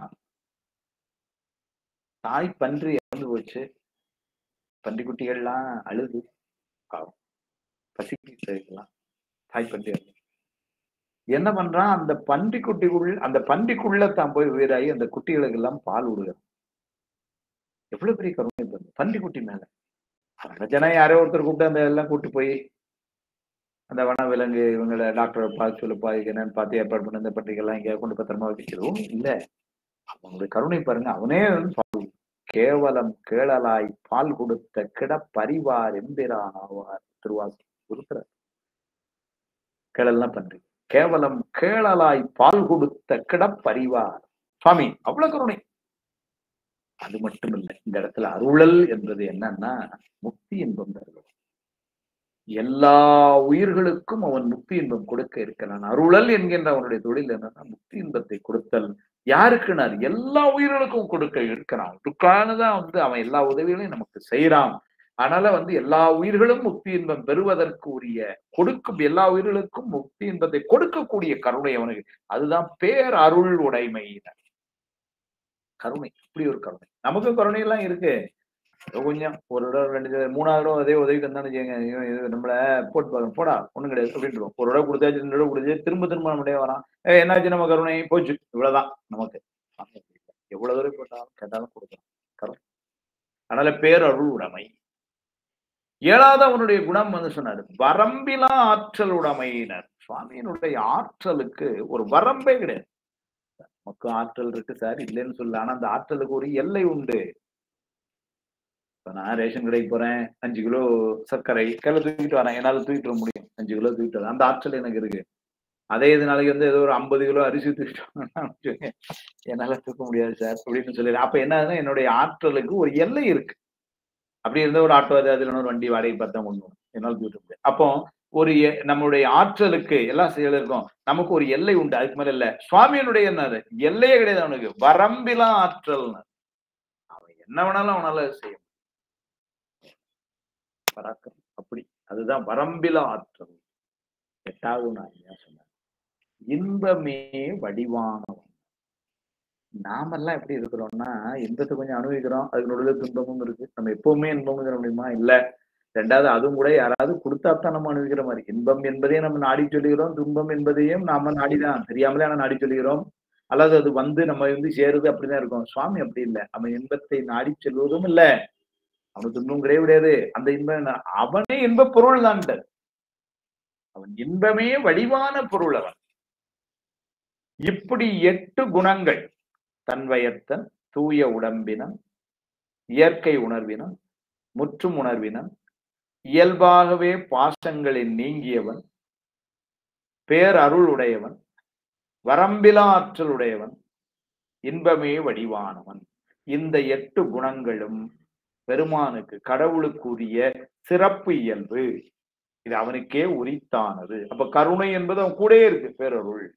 வரம்பிலா ஆற்றல் என்பது அவன் கூடயே இருக்கு, என்னவனால செய்யக்கூடிய எல்லாவற்றையும் ஒரு சேர அறிந்து கொள்ளக்கூடிய முற்றும் உணர்வினன். அது யாரும் சொல்லாமல் அவனே அறிந்து கொள்ளக்கூடிய இயற்கை உணர்வினன். நமக்கெல்லாம் தீங்கு தரக்கூடிய பாசம் இயல்பாகவே அவனுக்கு இல்லை. இப்படி எல்லாம் சொல்லி அவனுடைய குணங்கள் 8 குணங்களை அவனுடைய சிறப்பு இயல்பு என்று சொல். இப்போ அவனுடைய பொது இயல்பு என்ன சார்? ஒரு கேள்வி வரும் இன்றைய வகுப்புல. அதை மட்டும் சொல்லி நிறைவு செய்வோம். அவனுடைய பொது இயல்பு என்ன அப்படின்னு சொன்னா, நான் அப்படி சொன்னேன் அப்பதையே, பொது இயல்பு என்பது வேறு ஒரு பொருளோடு தொடர்பு ஏற்படும் பொழுது, இங்க இவனுடைய தொடர்பு யாருன்னா உயிர்களோட தான். ஏன்னா பாசத்தோட இவனு தொடர்பே கிடையாது. அப்ப என்ன ஆகுதுன்னா உயிர்கள் மீது கொண்ட கருணையினால் உயிர்களுக்காக இவன் செய்கின்ற ஐந்தொழில்கள், அதுதான் அவனுடைய பொது இயல்பு. யாருக்காக செய்யறான்னா உயிர்களுக்காக செய்யறான். உயிர்களோட தொடர்புல இருக்கும் பொழுது செய்வான். கொஞ்சம் உயிரை விட்டு விலகி அவன் தனி நிலையில நிக்கிறான்னா அவனுடைய சிறப்பியல்பு 8 அது அப்படியே தான் இருக்கும். உயிர்களோடு எப்பவும் கருணையோட என்ன பண்றான், அம்மாவும் கூட வந்து உயிர்களோட கருணையா நிறைய செய்யறாங்க. அப்படி அவங்க அம்மாவும் அவனுமா வந்து செய்யும்போது இருந்தாங்க 5 தொழில் செய்யறாங்க. யாருக்கான 5 உயிருக்காக செய்யறாங்க. நமக்கு தெரியும். படைத்தல், காத்தல், அழித்தல், மறைத்தல், அருளல். எழுதன்னு அறிவிக்கலாம். படைத்தல், காத்தல், அழித்தல், மறைத்தல், அருளல். 5. இந்த 5 தொழிலையும் முதல்ல என்னன்னு தெரிந்து கொள்ளணும். படைத்தல் அப்படின்னா தவறுதலா கூட உயிர்களை எல்லாம் படைப்பான்னு சொல்லிடக்கூடாது. ஏன்னா முதல்ல சொல்லிட்டோம். அந்த 3 பொருள்களும் அனாதி என்றும் உள்ள பொருள்கள். அப்ப இவன் எதை படைக்கிறான் அப்படின்னா இந்த உயிர்களுக்கு உபயோகமாய் இருக்கின்ற இந்த உலகத்தையும் இந்த உடம்பையும் இந்த உடம்பில் உள்ள கருவிகளையும் இந்த உலகத்தில் உள்ள நுகர்ச்சி பொருள்களை எல்லாம் இதையெல்லாம் அவன் படைத்து உயிர்களுக்கு பயன்பாட்டிற்கு தருகிறான். படமொழி சொல்ல தனு கரண புவன போகம். தனுன்னா உடம்பு, கரணம்னா உடம்புல உள்ள கருவிகள், புவனம்னா உலகம், போகம்னா உலகத்தில் உள்ள நுகர்ச்சி பொருட்கள். இந்த 4ஐயும் சுவாமி படைத்து தருகிறான். எதுக்கு தருகிறான்? உயிர்கள் அனுபவிக்க வேண்டும், அதற்காக தருகிறான். இது படைத்தல். அப்புறம் காத்தல். காத்தல் என்பது இதையெல்லாம் அனுபவிக்கின்ற அளவுக்கு நாம இங்க நிலைத்து நிற்கணுமே. அதனால என்னால இந்த போகங்கள் எல்லாம் நமக்கு கைகூடுவதற்கு அவன் உதவியாக இருக்கின்றான். பொதுவா அருளல் என்கின்ற ஒரு பகுதி எல்லாம் இந்த காத்தல் என்பதுல வந்துடும். நமக்கு நேரத்துக்கு உணவு கிடைக்குது, ரொம்ப மழையும் இல்லை ரொம்ப வெயிலும் இல்லை, இதெல்லாம் அவன் காத்தல்ல வர்றதுதானே. இதெல்லாம் அருளலோட ஒரு பகுதியா. இதெல்லாம் எங்க வருதுன்னா காத்தல்ல வந்துருது. சுவாசிக்கிறதுக்கு வேண்டிய அளவுக்கு பிராணவாயு வச்சிருக்கிறான். இதுவரைக்கும் ஷார்டேஜ் வரல நமக்கு. இப்படி எல்லாத்தையும் நமக்கு அனுபவத்துக்கா பண்ணி கொடுத்துருக்குறோம். இதெல்லாம் காத்தல்ல செய்யறான். அதுக்கப்புறம் ஒண்ணு செய்யறான், அழித்தல்னாரு. அழித்தல் என்பது இந்த உடம்பை அதற்கு ஒரு ஓய்வு கொடுக்க வேண்டும் என்று ஒரு கால எல்லையில இந்த உடம்பை அழிக்கிறான். திரும்ப சொல்ல, ஏன்னா உயிரை அழிக்க முடியாது, உயிர் என்றும் உள்ளவர். அதனால என்ன பண்ணா, இந்த உடம்பை அவன் அழிக்கிறான். ஒடுக்குதல் அல்லது அழித்தல் என்ற பெயர். அப்ப அந்த உடம்பை வந்து அவன் நீக்குகிறான். உலகத்துல சில பொருள்களை அவன் அழிக்கிறான். இதெல்லாம் அழித்தல். இதுவரைக்கும் ரொம்ப தெளிவு. ஏன்னா பொதுவா முத்தொழில் செய்வராக படைத்தல், காத்தல், அழித்தல் என்றுதான் சொல்லுவோம். விரிச்சு சொல்லும் பொழுது 5ஆ சொல்றோம். அடுத்த 2ம் மறைத்தலும் அருளலும். இதனுடைய விரிவு. மறைத்தல் அது ரொம்ப முக்கியமான ஒரு தொழில். அது அவனுடைய மிகப்பெரிய கருணை. அவன் எதை மறைக்கிறான் என்று சொன்னால், இந்த உலக இன்பங்களை எல்லாம் நாம் அனுபவித்து அந்த அனுபவம் பெற பெற பெற அதனால்தான் ஆணவ மலத்துடைய வலிமை கொஞ்சம் கொஞ்சமாக குறையும் என்பதனாலே நாம் இந்த வினை போகங்களை எல்லாம் நாம் அனுபவித்து அனுபவித்து அனுபவித்து அந்த அனுபவத்தினாலே ஆணவத்திலிருந்து இப்படி கொஞ்சம் கொஞ்சமா தளர வேண்டும் என்பதனால இந்த உலக போகங்களை எல்லாம் நாம் அனுபவிக்கும் பொழுது அவன் தன்னை மறைத்து கொண்டு உலகத்தை காட்டுகின்றான். நாளை பக்குவத்திலே நாம் முன்னேறிய பின்னர் அவனையே அடைந்து அந்த இன்பத்தை தான் நாம் நுகர வேண்டும் என்கின்ற உயர்ந்த நிலைக்கு ஆணவம் அவனுடைய வலிமை குறைந்த பின்னர் எப்படி மாத்திக்கிறான்? அப்படியே உலகத்தை மறைத்து தன்னை காட்டுகிறான். இப்ப எப்படி செய்யறான்? தன்னை மறைத்து உலகத்தை அனுபவிக்கிறான். நாளைக்கு அருள் சக்தியாய் மாறி எப்படி அதே சக்தி தான் இப்போ இப்படி செய்யற நிலைக்கு திரோதான சக்தியின் பேரு. தன்னை மறைத்து கொண்டு உலகத்தை காட்டுதல். நாளை அருள் சக்தி அதே சக்தி தான். அருள் சக்தியா என்ன வேலை செய்யும்னா உலகத்தை மறைத்து கொண்டு தன்னை காட்டுதல், சிவத்தை. இதுதான் அவன் செய்கிற மறைத்தல். புரிந்து கொள்ள எளிமையா சொல்லுவோம். என்ன மறைக்கிறான் அப்படின்னா, இதுகாரும் எவ்வளவு பிறவி எடுத்திருக்கிறோம் என்பதை எல்லாம் மறைத்திருக்கிறான். இன்னும் எவ்வளவு பிறவி எடுக்க வேண்டும் என்பதை மறைத்திருக்கிறான். ஏன்னா அதெல்லாம் தெரிஞ்சா என்ன ஆகும்னா இந்த உயிருக்கு ஒரு பெரிய ஒரு சோர்வு ஏற்படும், ஒரு மலைப்பு ஏற்படும். சரி இதுவரைக்கே இதே என்னமோ 650 பிறவிங்கிறாங்க, இன்னும் என் கணக்கு வினைகள் எல்லாம் பார்த்தா இன்னும் 300 350 பிறவி இருக்கும் போல இருக்குன்னா நான் என்ன சொல்லிடுவேன் அப்பவுமே, சார் நான் அந்த 350வது பிறவியில வந்து சித்தாந்தம் படிக்க வரேன் சார்னு ராதாகிருஷ்ணன் சார்ட்ட சொல்லிட்டு இன்னைக்கே கிளம்பிடுவேன். வேண்டாம். ஆனா சாமி என்ன பண்றான் கருணையினால அதையெல்லாம் மறைத்திருக்கிறான். நம்ம வேடிக்கைக்காக சொல்லுது. போன பிறவியில நம்ம என்னவா இருந்தோங்கிறத மறைத்திருக்கிறோம். இதெல்லாம் மறைச்சிட்டான். எவ்வளவு வினை செய்திருக்கிறோம் தெரியல. அந்த லெட்ஜரை மறைச்சு வச்சிருக்கோம். ஏன்னா அதெல்லாம் தெரிஞ்ச ஒருவேளை பெரிய சோர்வு ஏற்படுமா இருக்கலாம். அப்ப வந்து அப்ப இந்த மறைத்தல் என்பதும் வந்து பாத்தீங்கன்னா அவனுடைய கருணை. பொதுவா வந்து பாத்தீங்கன்னா மறைத்தல் என்பதை நம்ம எப்படி பண்ணுவோம்னா அது ஒரு அநீதியா நினைப்போம். நம்ம ரொம்ப நண்பர் என்கிட்டயே மறைச்சிட்டீங்களே சார், இவ்வளவு ஃப்ரெண்டா இருந்து என்கிட்ட மறைச்சிட்டீங்களே அப்படின்னு மறைச்சதை நம்ம என்ன பண்ணுவோம், நமக்கு ஏற்பட்ட பாதிப்பா நினைப்போம். ஆனா இங்க மறைத்தல் என்பது அவனுடைய கருணை. எதையெல்லாம் மறைக்கணும் அதெல்லாம் மறைச்சிருக்கிறான். சில விஷயங்கள் நமக்கு தெரியாம இருக்கிற வரைக்கும் நிம்மதி. அதெல்லாம் சாமி செய்யறான். அதனால அவன் பொதுவா சித்தாந்த ரீதியா பதில் சொன்னா அது எப்படி இதெல்லாம் புரிந்து கொள்வதற்காக சொல்லுது. சித்தாந்த ரீதியா பதில் சொன்னா எப்படி சொல்லணும்னா தன்னை மறைத்து உலகத்தை காட்டுகிறான் திரோதான சக்தியாக. நாளை அருள் சக்தியாக உலகத்தை மறைத்து தன்னை காட்டுவான். இது அவனுடைய மறைத்தல். அஞ்சாவதா ஒரு தொழில் அது அருளல். அருளல் என்று சொன்னால் முக்தி இன்பத்தை அருளுதல்.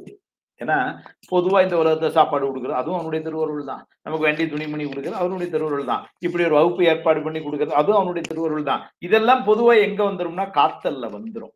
பொதுவா அருளல் என்பது எங்க வரும்னா முக்தி இன்பத்தை அளித்தல். எல்லா உயிர்களுக்கும் செய்ய இருக்கான். எல்லா உயிர்களுக்கும் அவன் படைத்தலை செய்கிறான், காத்தலை செய்கிறான், அடித்தலை செய்கிறான், மறைத்தலை செய்கிறான். அதே போல எல்லா உயிர்களுக்கும் அவன் அருளல் என்கின்ற முக்தி இன்பத்தையும் அளிக்க இருக்கிறான், அளித்து கொண்டிருக்கிறான்.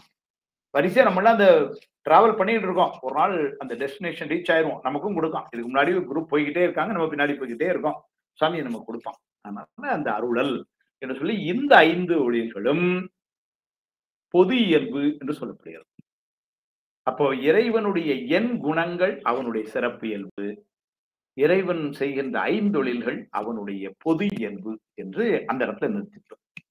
அப்ப இன்னைக்கு சொன்ன செய்திகளை ஒரு சின்ன கோர்வைப்படுத்தினா சைவம் என்கின்ற சொல் சிவ சம்பந்தமுடையது என்றும் அது சமய நோக்கிலே பார்க்கப்பட்ட சொல் என்றும், சமயம் என்று சொன்னால் நெறிப்படுத்துவது என்று, அதனால சைவ என்று சொன்னால் அது நம்மை வழிப்படுத்துகின்ற அல்லது சிவ சம்பந்தம் உடையது என்று சொல்ல பார்த்தோம். சித்தாந்தம் என்பது கொள்கை என்று சொல்லி சைவர்களுடைய கொள்கை சைவ சித்தாந்தம் என்ற செய்தியை பார்த்தோம். அந்த சைவ சமயம் 3 பொருள்களை அடிப்படையாக வைத்து தன்னுடைய கொள்கைகளை நிலைநிறுத்துகின்றது. எல்லாவற்றையும் அனுபவிக்கின்ற நாம் உயிர் என்றும், அனுபவத்திலே இன்ப அனுபவங்களை எல்லாம் நமக்கு தருவதற்கு கருணையான ஒரு பொருள் மேலே இருக்கின்றான், அது இறைவன் என்று அல்லது கடவுள் என்றும், அந்த இன்பத்தை நாம் அவ்வப்பொழுது அடைவதிலே சில தடைகளும் சில நேரங்களில் துன்பமும் அடைகிறோம் என்று சொன்னால் அதற்கு காரணமாக இருக்கின்ற பொருள் மலம் அல்லது பாசம் என்றும்.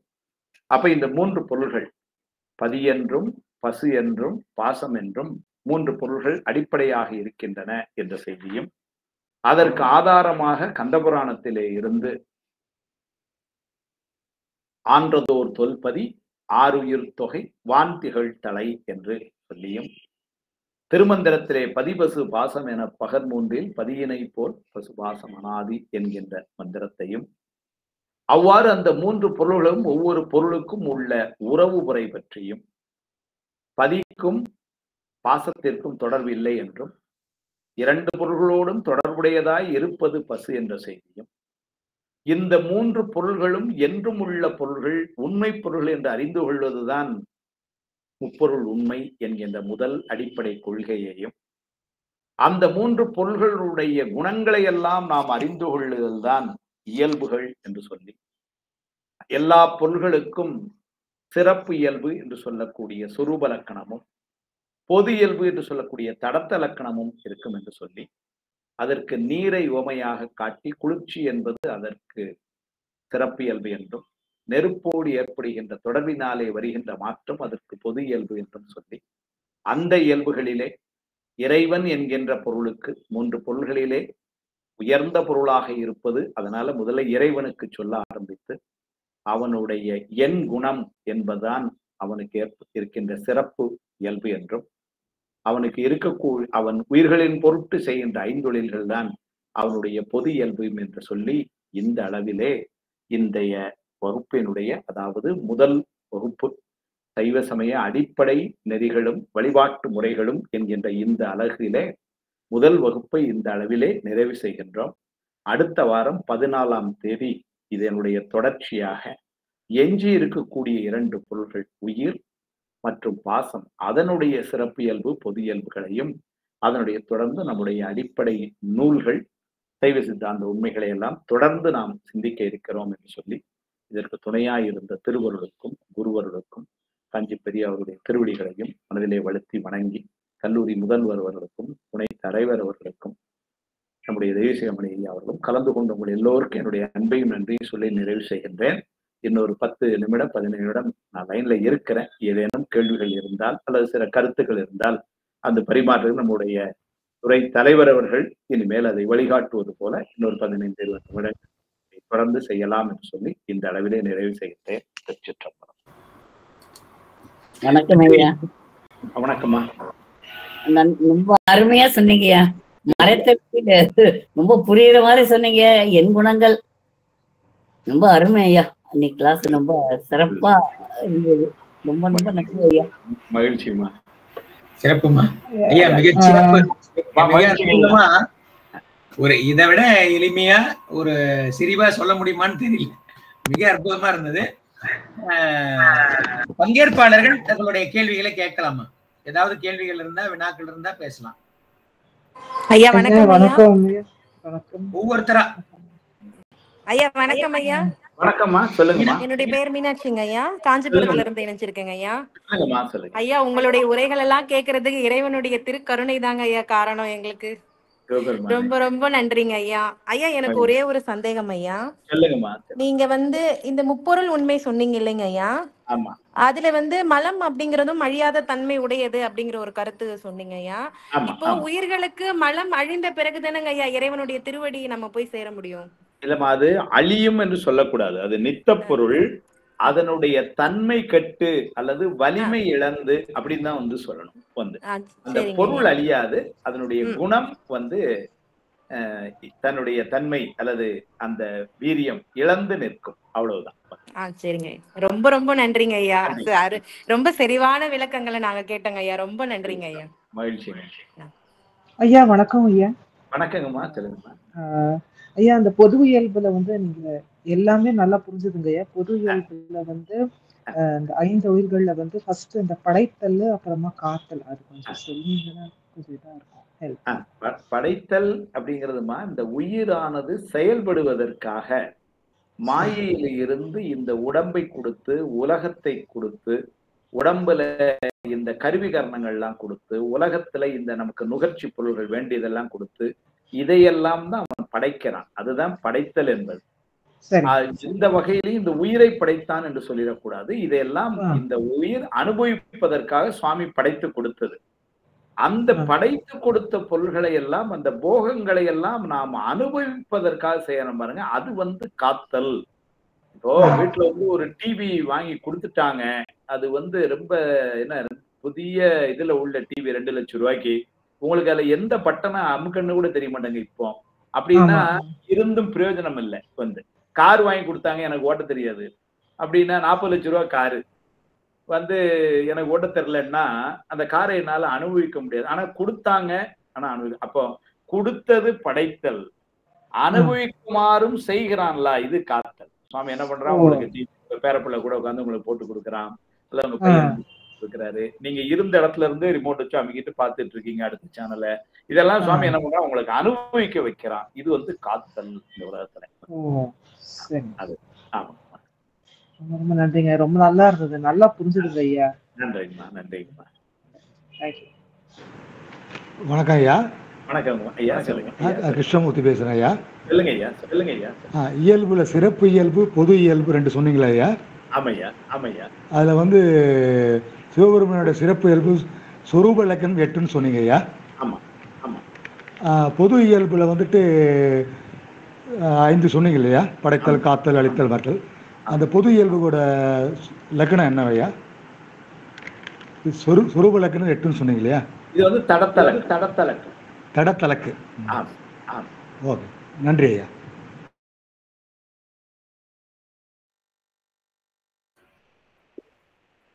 நன்றி ஐயா. வேற ஏதாவது ஐயப்பாடுகள் இருந்தா சொல்லுங்க. அம்மா சரஸ்வதி அம்மா பேசுங்க.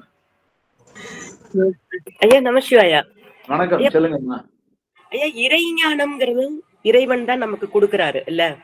அப்படின்னா இப்ப அத வந்து அவருடைய கருணையினால தர்றாரு.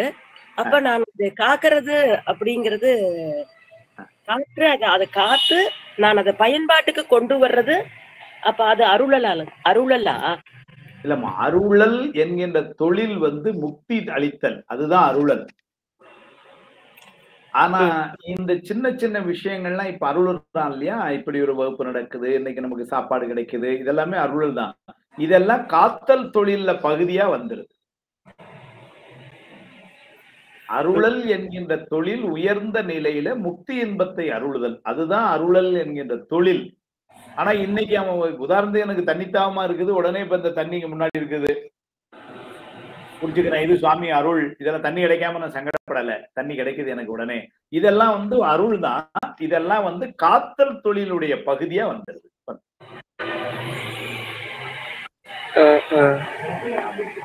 அப்ப வந்து இந்த மாதிரி ஞானத்தை நான் யூஸ் பண்ணிக்கிறது, அது என்னங்க சொல்றது? சுய இப்ப நான் இதெல்லாம் கேக்குறேன், கேட்டு நான் வந்து அதை வழிமுறைப்படுத்தணும்.